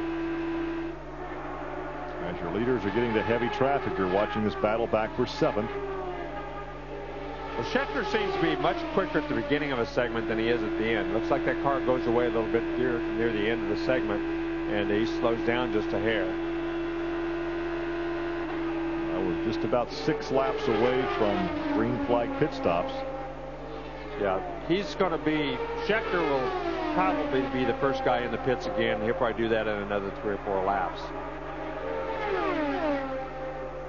Now, Schechter has been the first guy in the last couple of times. The first round of pit stops were under the yellow flag, the only yellow we've had this afternoon. 40 laps to go, 160 down and 40 laps to go. As your leaders continue to negotiate traffic. Boy, if they can run this whole race with only 1 yellow on lap 10, that's pretty unbelievable, impressive. Really. Here comes Weldon all over the rear of Fernandez. This is the battle for 4th. Hornish is back in 6th. But Hornish is some 16 seconds behind this lead pack here. Ooh, look at this. Kanaan got underneath Castroneves. That's Matsura in 55. Oh, Kanaan trying to figure out Castroneves trying to figure out which way to go around Matsura. Kanaan saying, just go ahead, boys. I'll wait back here. Yeah, I think all of a sudden he thought that wasn't such a good idea to get up there and race with us. Just send me a postcard when you get around him. Yeah, it certainly appeared like he thought better of getting up there and racing those 2 guys while they were side by side. Now Matsura stays down and he'll try to get on the outside. Again, we're nearing that what should be the final pit stop of the afternoon. Buddy Rice got very high. Very high. Whoa! He just did keep it off the fence. Man, oh man, that's again over there on turn 2 where we've seen that happen time and time again. As the front end just took off on him as he got up around that lap car and got way up near the fence. Did a good job to save it and bring it back down. So he loses some ground on Kanaan. Fernandez and Weldon still in that battle for fourth, some 9 seconds behind your leader. Look at Rice back there in third position.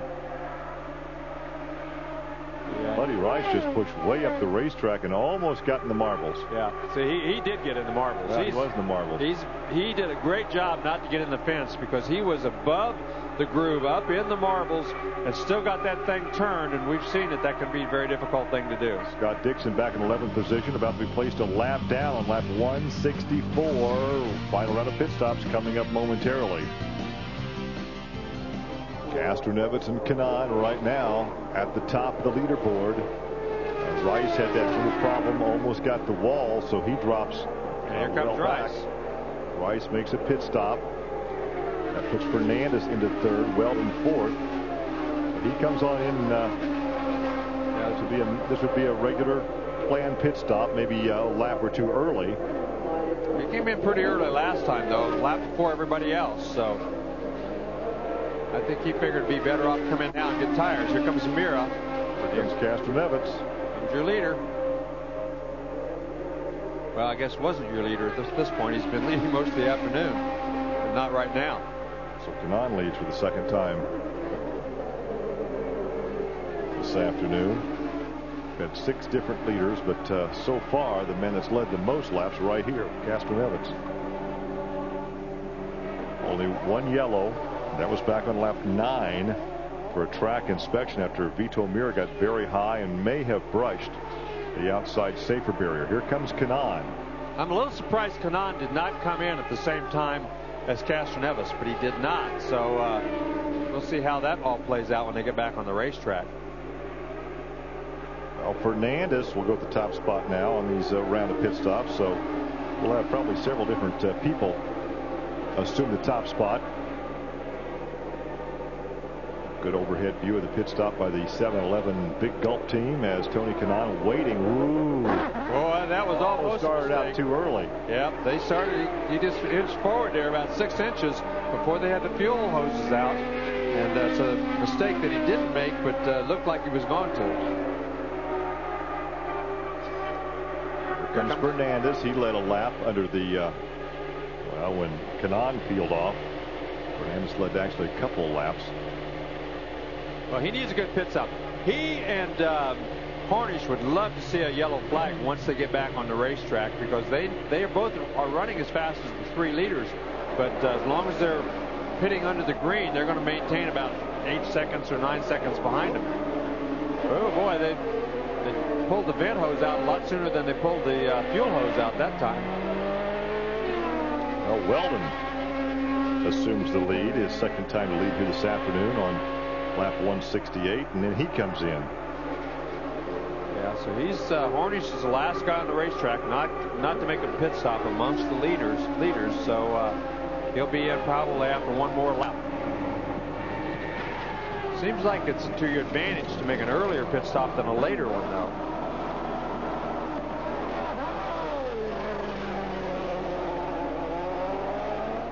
We'll see how it shakes out now as he makes his final pit stop, what should be his final pit stop. With 32 laps to go, they can go the distance on this tank of fuel, and here comes Hornish. Yeah, he'll fall back in this sequence with everybody else after this pit stop. So we have to put Castroneves back in front. All these teams have done a great job in the pits. This is the most green flag pit stops they've made in any one race this year. And they've been very, very good. There haven't been any huge mistakes by anybody. So Castroneves, after this round of green flag pit stops, reassumes the top spot. Kanaan second, Rice third. So just as they came in to make the pit stops, they come back out. We'll just have to check the intervals. There's the captain. There's Michael Andretti. We'll check the intervals between first and second and third as the racing continues here on lap 170 from California. Castroneves is your leader. Almost contact there between Fernandez and Dan Weldon. They've been battling even before this pit stop for position. They've been battling for fourth. They came in, made the pit stop, and now they're right back at it again. Yeah, they certainly are.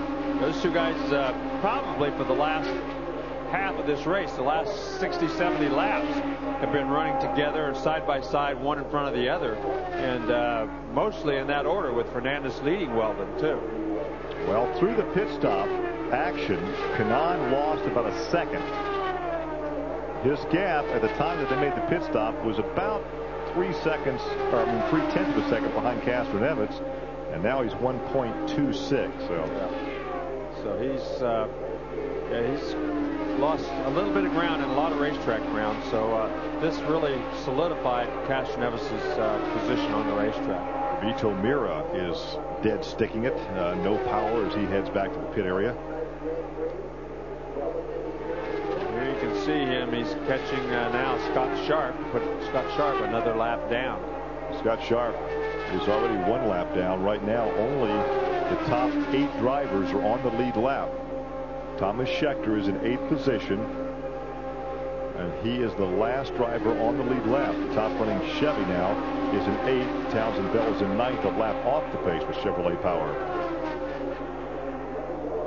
The second yellow of the afternoon has just come out. It is for debris. Well, that's a huge break for Fernandez and Dan Weldon, Sam Hornish, Franchitti, and Schechter. Those guys all get to catch up now with the leader.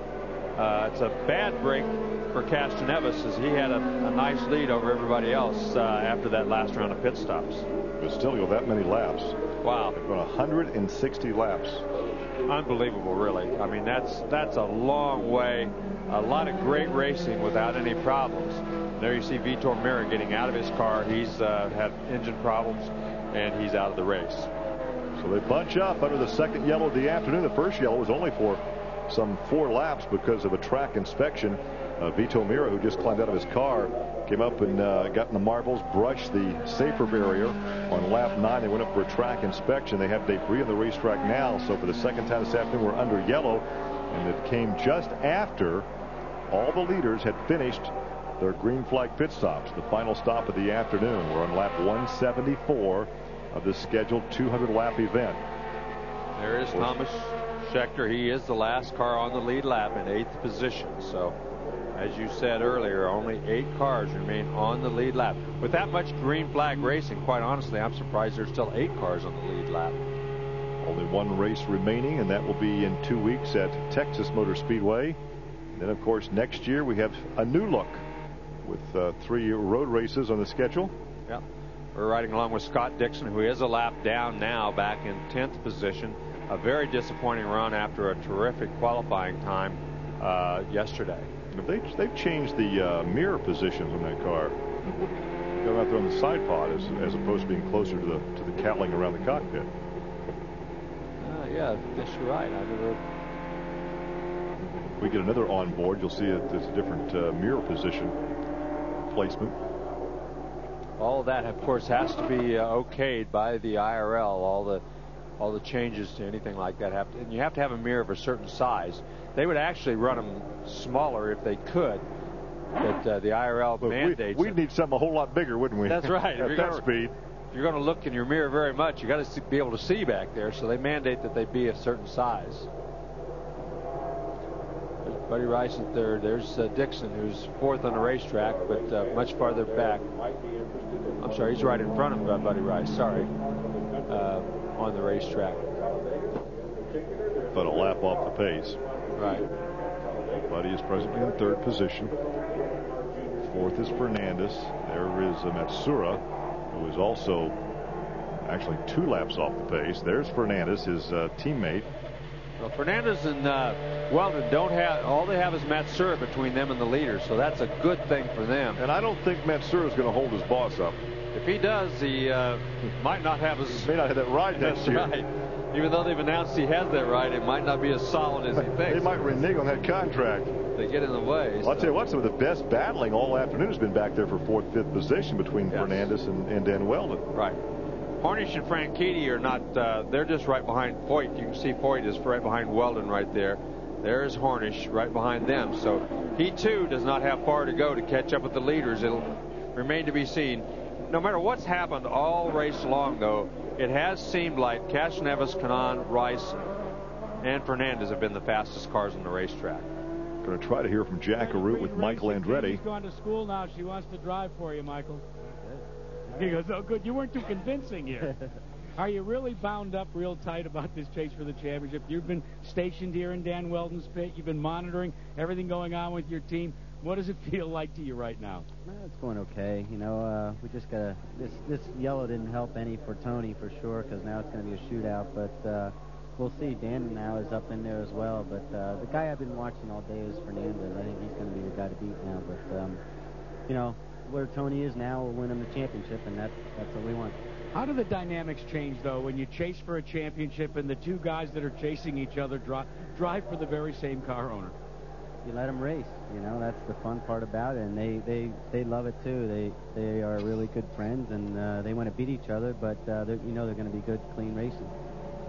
Guys?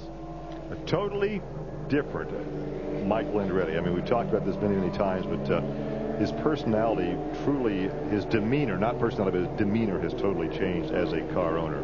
Without a question. He much more talkable, much more easier approachable. Well, the second yellow of the afternoon, now on lap 177, and we're going to have a shootout, as Michael said. And he's now 3 or 4 car lengths ahead. Oh, we got somebody up on the fence. AJ Foyt, does the yellow come back out as he continue on? We do have a caution.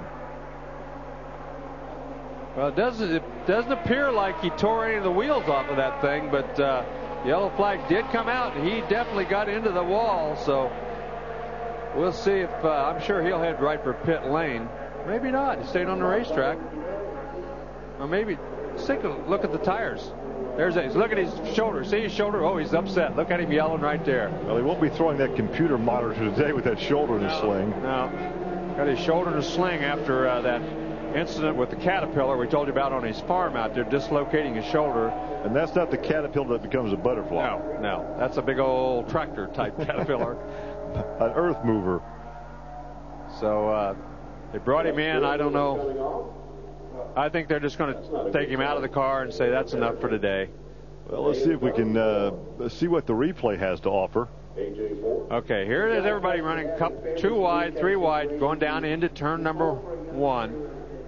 The leaders get pretty good run. Now watch the back part of your screen.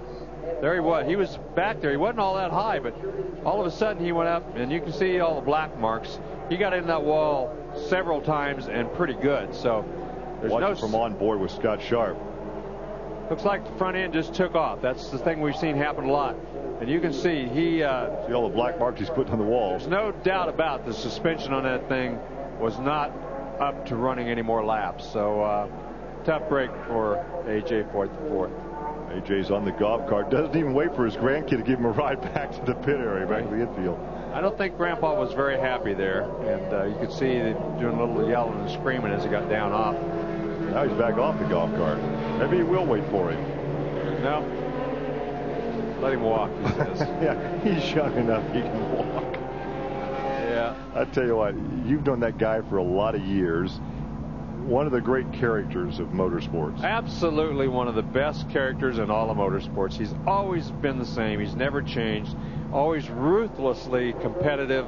And honest. Honest, says what he thinks. You may not like it, but he's going to tell you exactly what he thinks one way or the other. Where he is, he holds court. There's always an entourage around. I'm not talking about an entourage of his making, but all the race fans that are gathered around. Right. I think one of the funniest things I've ever seen in all of Indianapolis was this year when Tony Stewart got in his car, was going to practice it. I mean, usually the throngs and crowds are around A.J. Foyt. This time, Tony Stewart went out to run the car, and A.J. came out of the garage, and there was nobody standing there to pester him. I've never seen that in all the years, the 40-some years I've seen him in Indianapolis.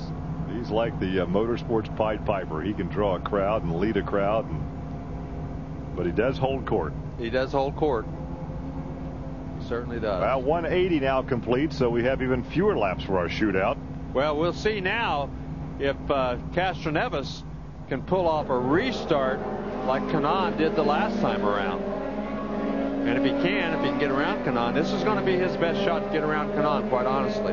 As you said, flag will come out, Larry, as they complete lap 182, getting us an 18-lap shootout if nobody else gets high and brushes the wall.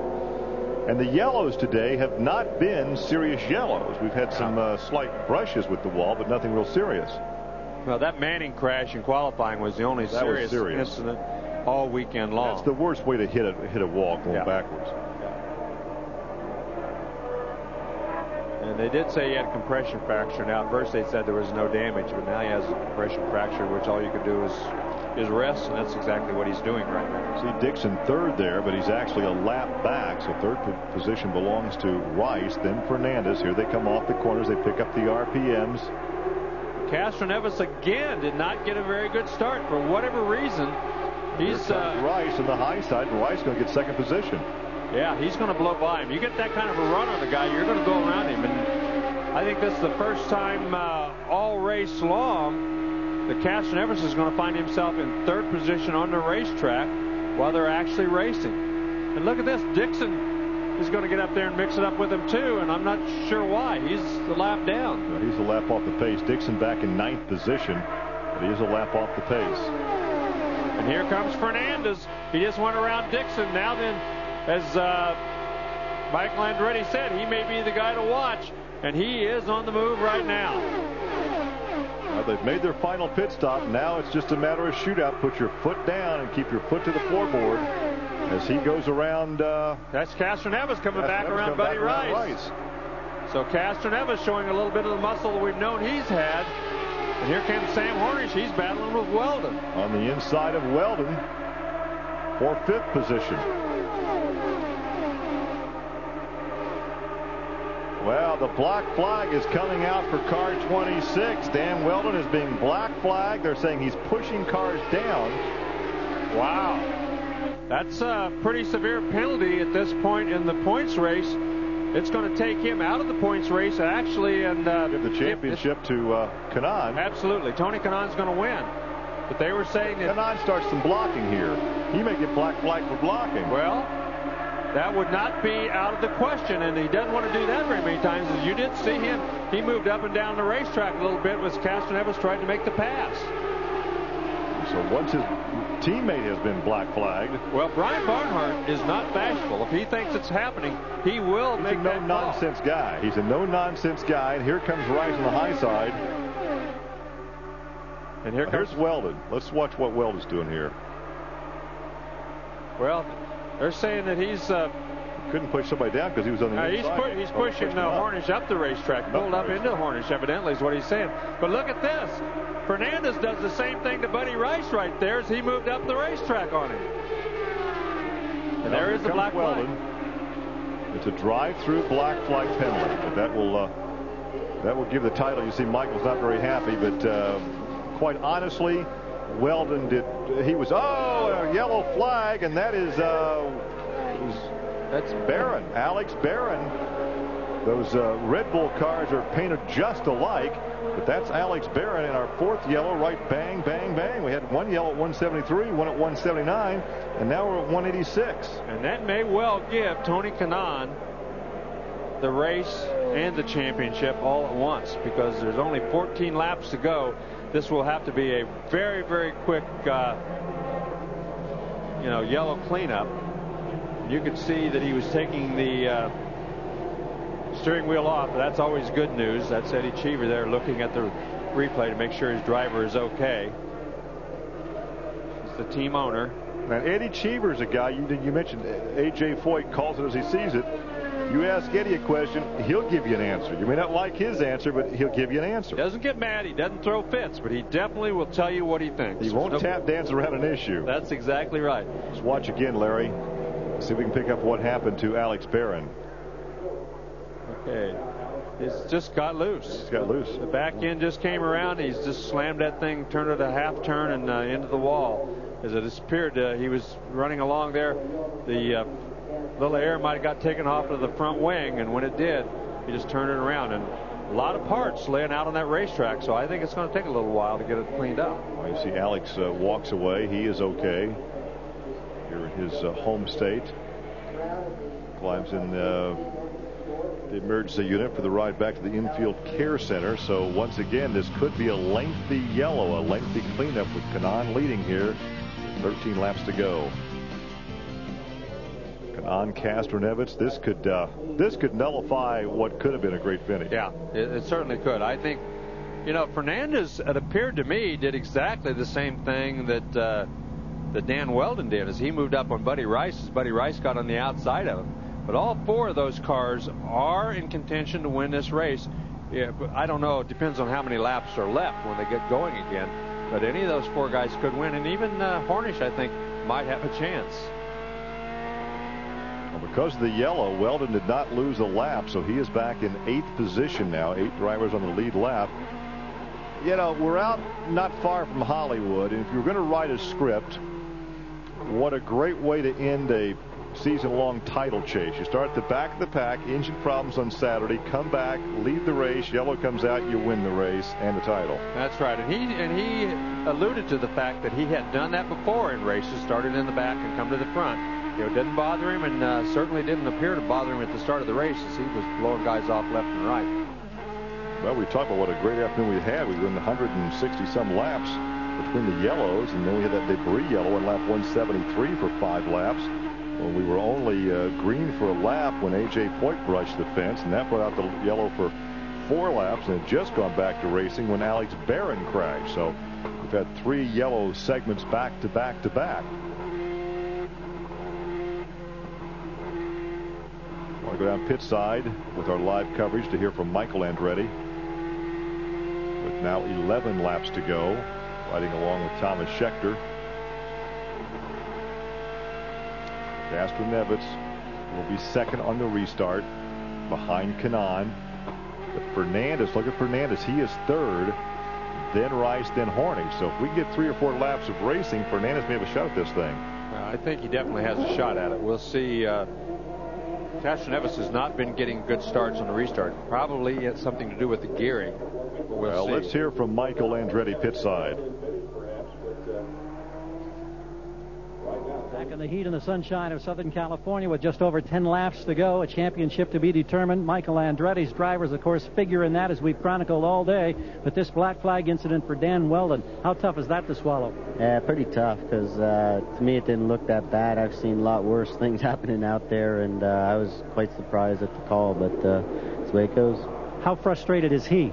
He's frustrated, it cost him a good 3 or 4 spots, so, now it's going to make it tough because, Buddy's up there now and he's going to gain some points on him, so it was really disappointing. How about the situation as far as Tony Kanaan is concerned now, getting this much closer to clinching this whole deal? Great satisfaction. I know you've talked about that. What concerns do you have for these remaining laps when you go green? Well, just stay safe and hopefully stay in the position he's at. That's what we want to try to do. He asked me how he should approach this race, and I told him just go for the win. And so far he's listening. I hope he listens all the way. Well, from a man who knows what it takes to win a championship, now owning a team with a possible championship, and there aren't many of those. That's a very short list. Well, Dan Weldon there being cruelly penalised, it would seem, in today's Toyota Indy 400. And with me in the studio here are Mike O'Brien and, of course, Paul Cherry. And, Paul, if I can come to you first of all, we've looked at that replay now twice.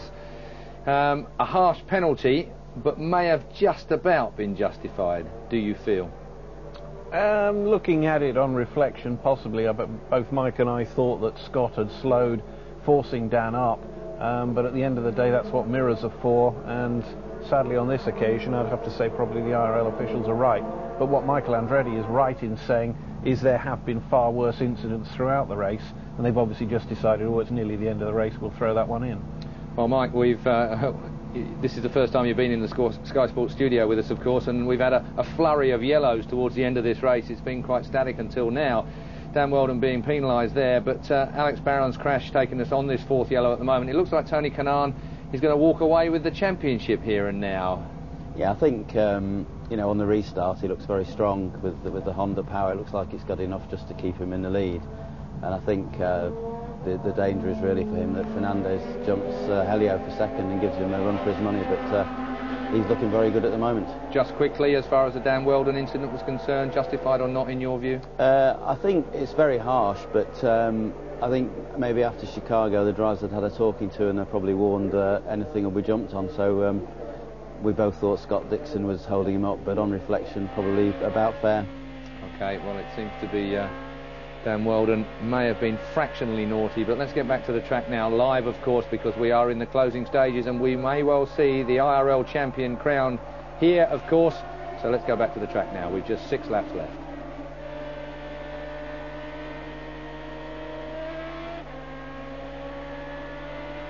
So here comes Fernandez. Yeah, Fernandez back there. He's in the catbird seat. He's really in the best spot, and I bet you he goes by at least one of them, maybe both of them. Well, he goes by for second position now. Can Fernandez pick up? And there goes Rice right behind him. Can Fernandez pick up his 3rd win of the year? Kanaan has won 3. And there is Kanaan on lap 193. Well, Fernandez. Oh, look at this. Look at this. He's got to run down the backstretch. He's going to do everything he can. He's up the side of him. Now, how hard will Kanaan race him? Oh, he'll race him plenty hard now.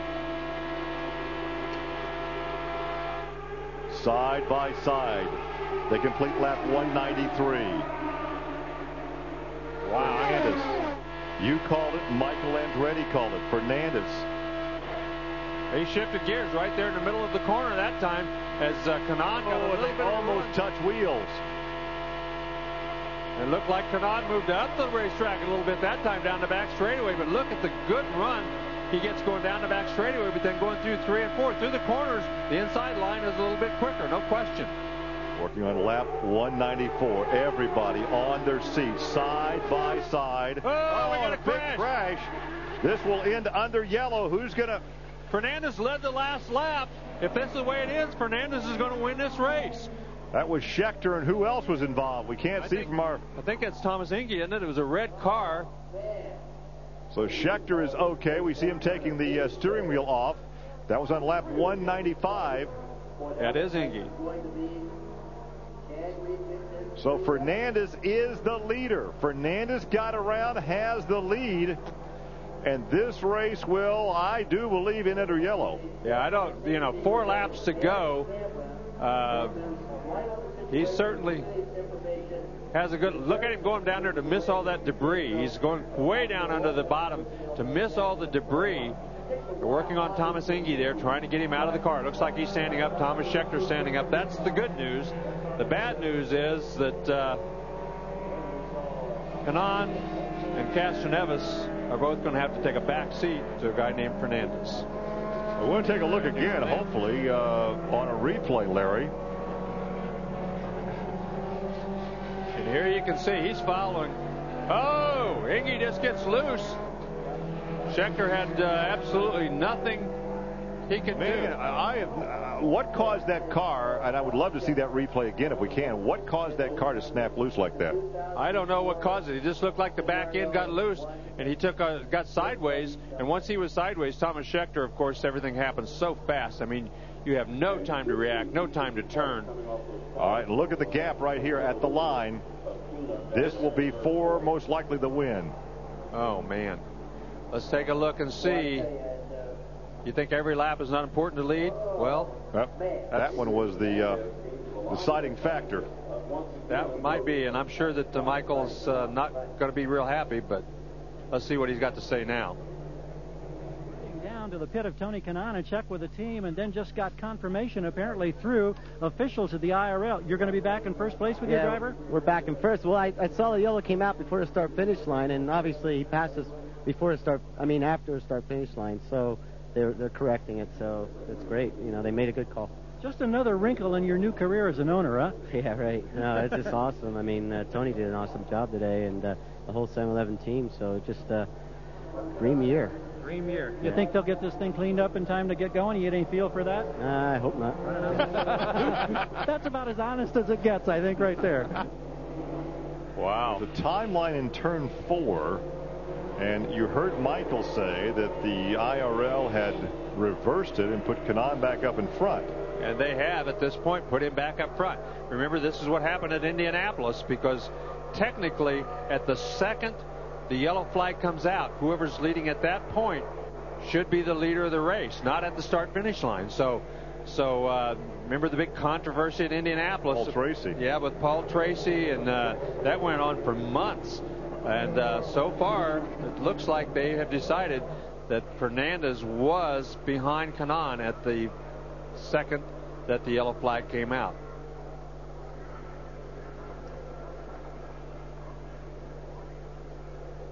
Once again, the timeline in turn 4, 11 was in front of number 5. So they put number 11 back up. Kanaan will be the leader. If we have a restart, Kanaan will be on the point. But that seems highly unlikely at this point, Larry. Yeah, I don't see how. Very fast cleanup. They've got a great safety crew. They do terrific work, but to get this thing cleaned up is going to be very difficult to do. Once again, they're on 197 right now, so they might get one lap under green at most. As the remain.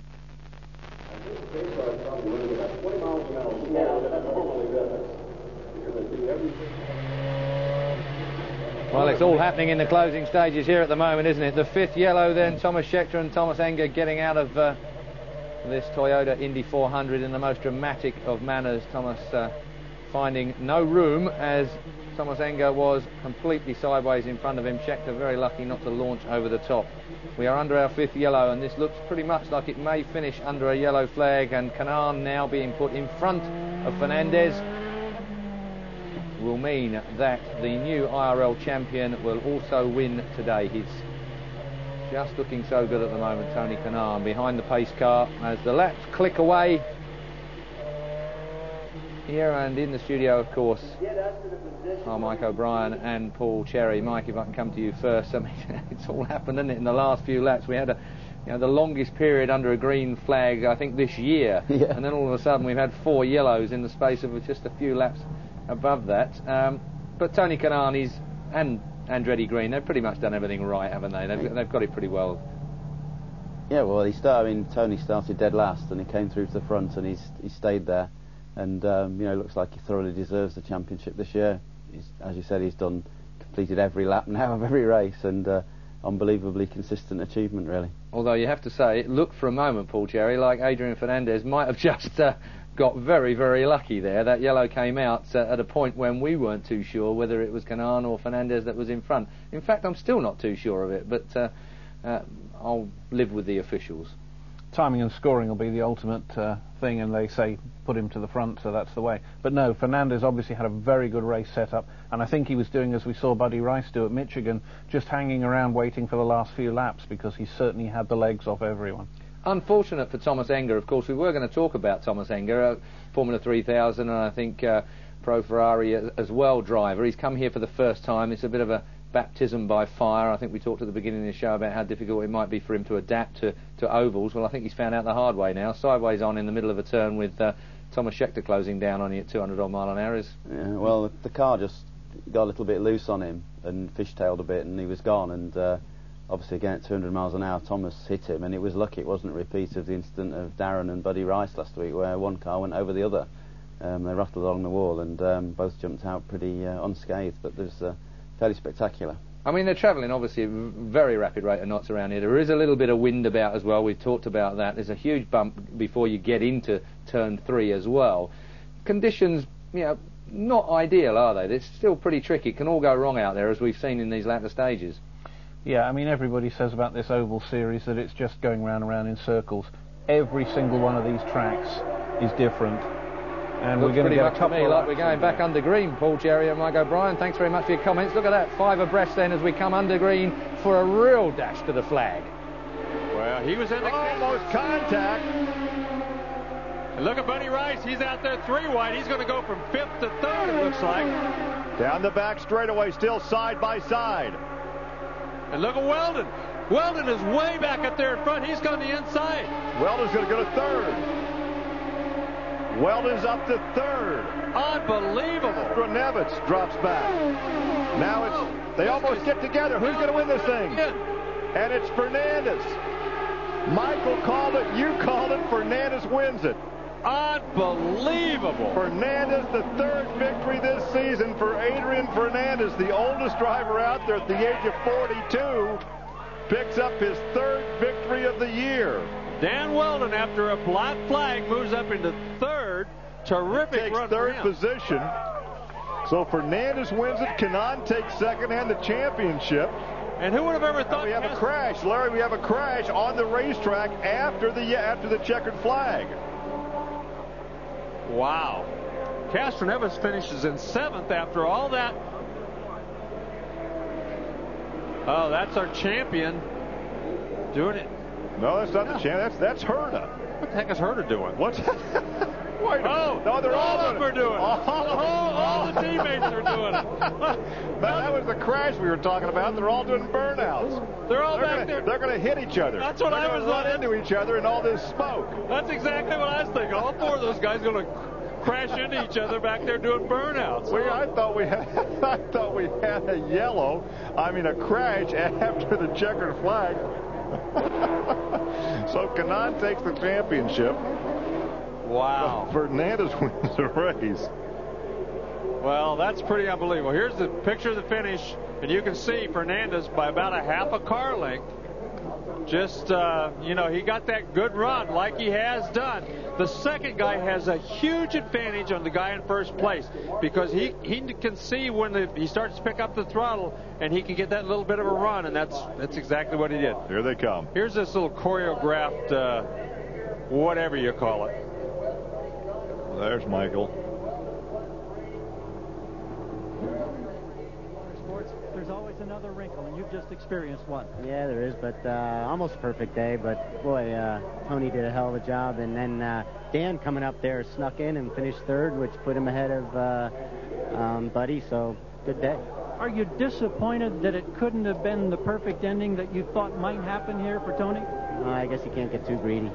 It has been a fantastic season here again, completing all the laps, top 5 finishes except for the season opener. Have you ever seen anything like that in your career, Michael? I got to say, no. I mean, it's been the most incredible thing I've ever seen. So it's just great. We got to enjoy it now. Where's the party tonight, by the way? We're going to take Tony out and have a little Jim Beam tonight. And you know what, guys? That's not a show. No. That's sincere. That's not a show. Sincere congratulations. And, Dan Weldon, I have to tell you, after that drive-through, to come back and run 3rd, that was a terrific job for him. And you realize that for Fernandez, he has won 3 of the last 5 races so far this season. Boy, he is on a roll. So I think the first time ever in at least our years of covering motorsports, we saw 4 drivers doing donuts in a victory celebration. Unbelievable. I was like you, saw the smoke. I couldn't figure out. And then I saw Herta back there, and I'm thinking, what the heck is Herta doing? And I saw the white smoke. I thought we had the accident. In fact, we called the accident, and it wasn't the accident at all. Oh, well. Yeah, it was those guys all back there doing unison donuts, I guess you'd call them. I don't know. But it would have been funny had they crashed into each other because they couldn't see each other with all the smoke. We would have thought, though. They would have thought so. Michael wouldn't think that was funny. That's right.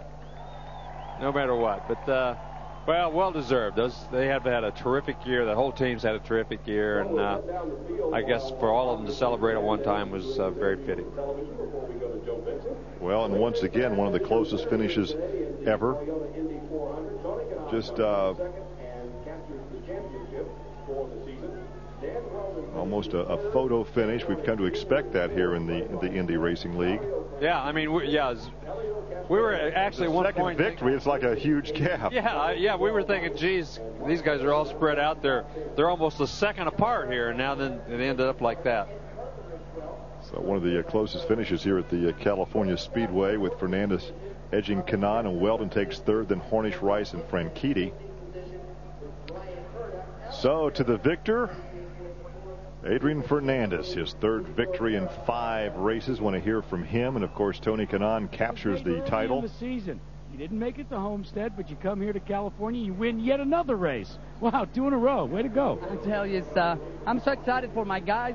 We worked so hard, and we've been on a roll in the last few races. We know what we want, and this baby's been fantastic. I tell you, my team they've done all the job, and I'm so proud of them. Consistent. This is a race.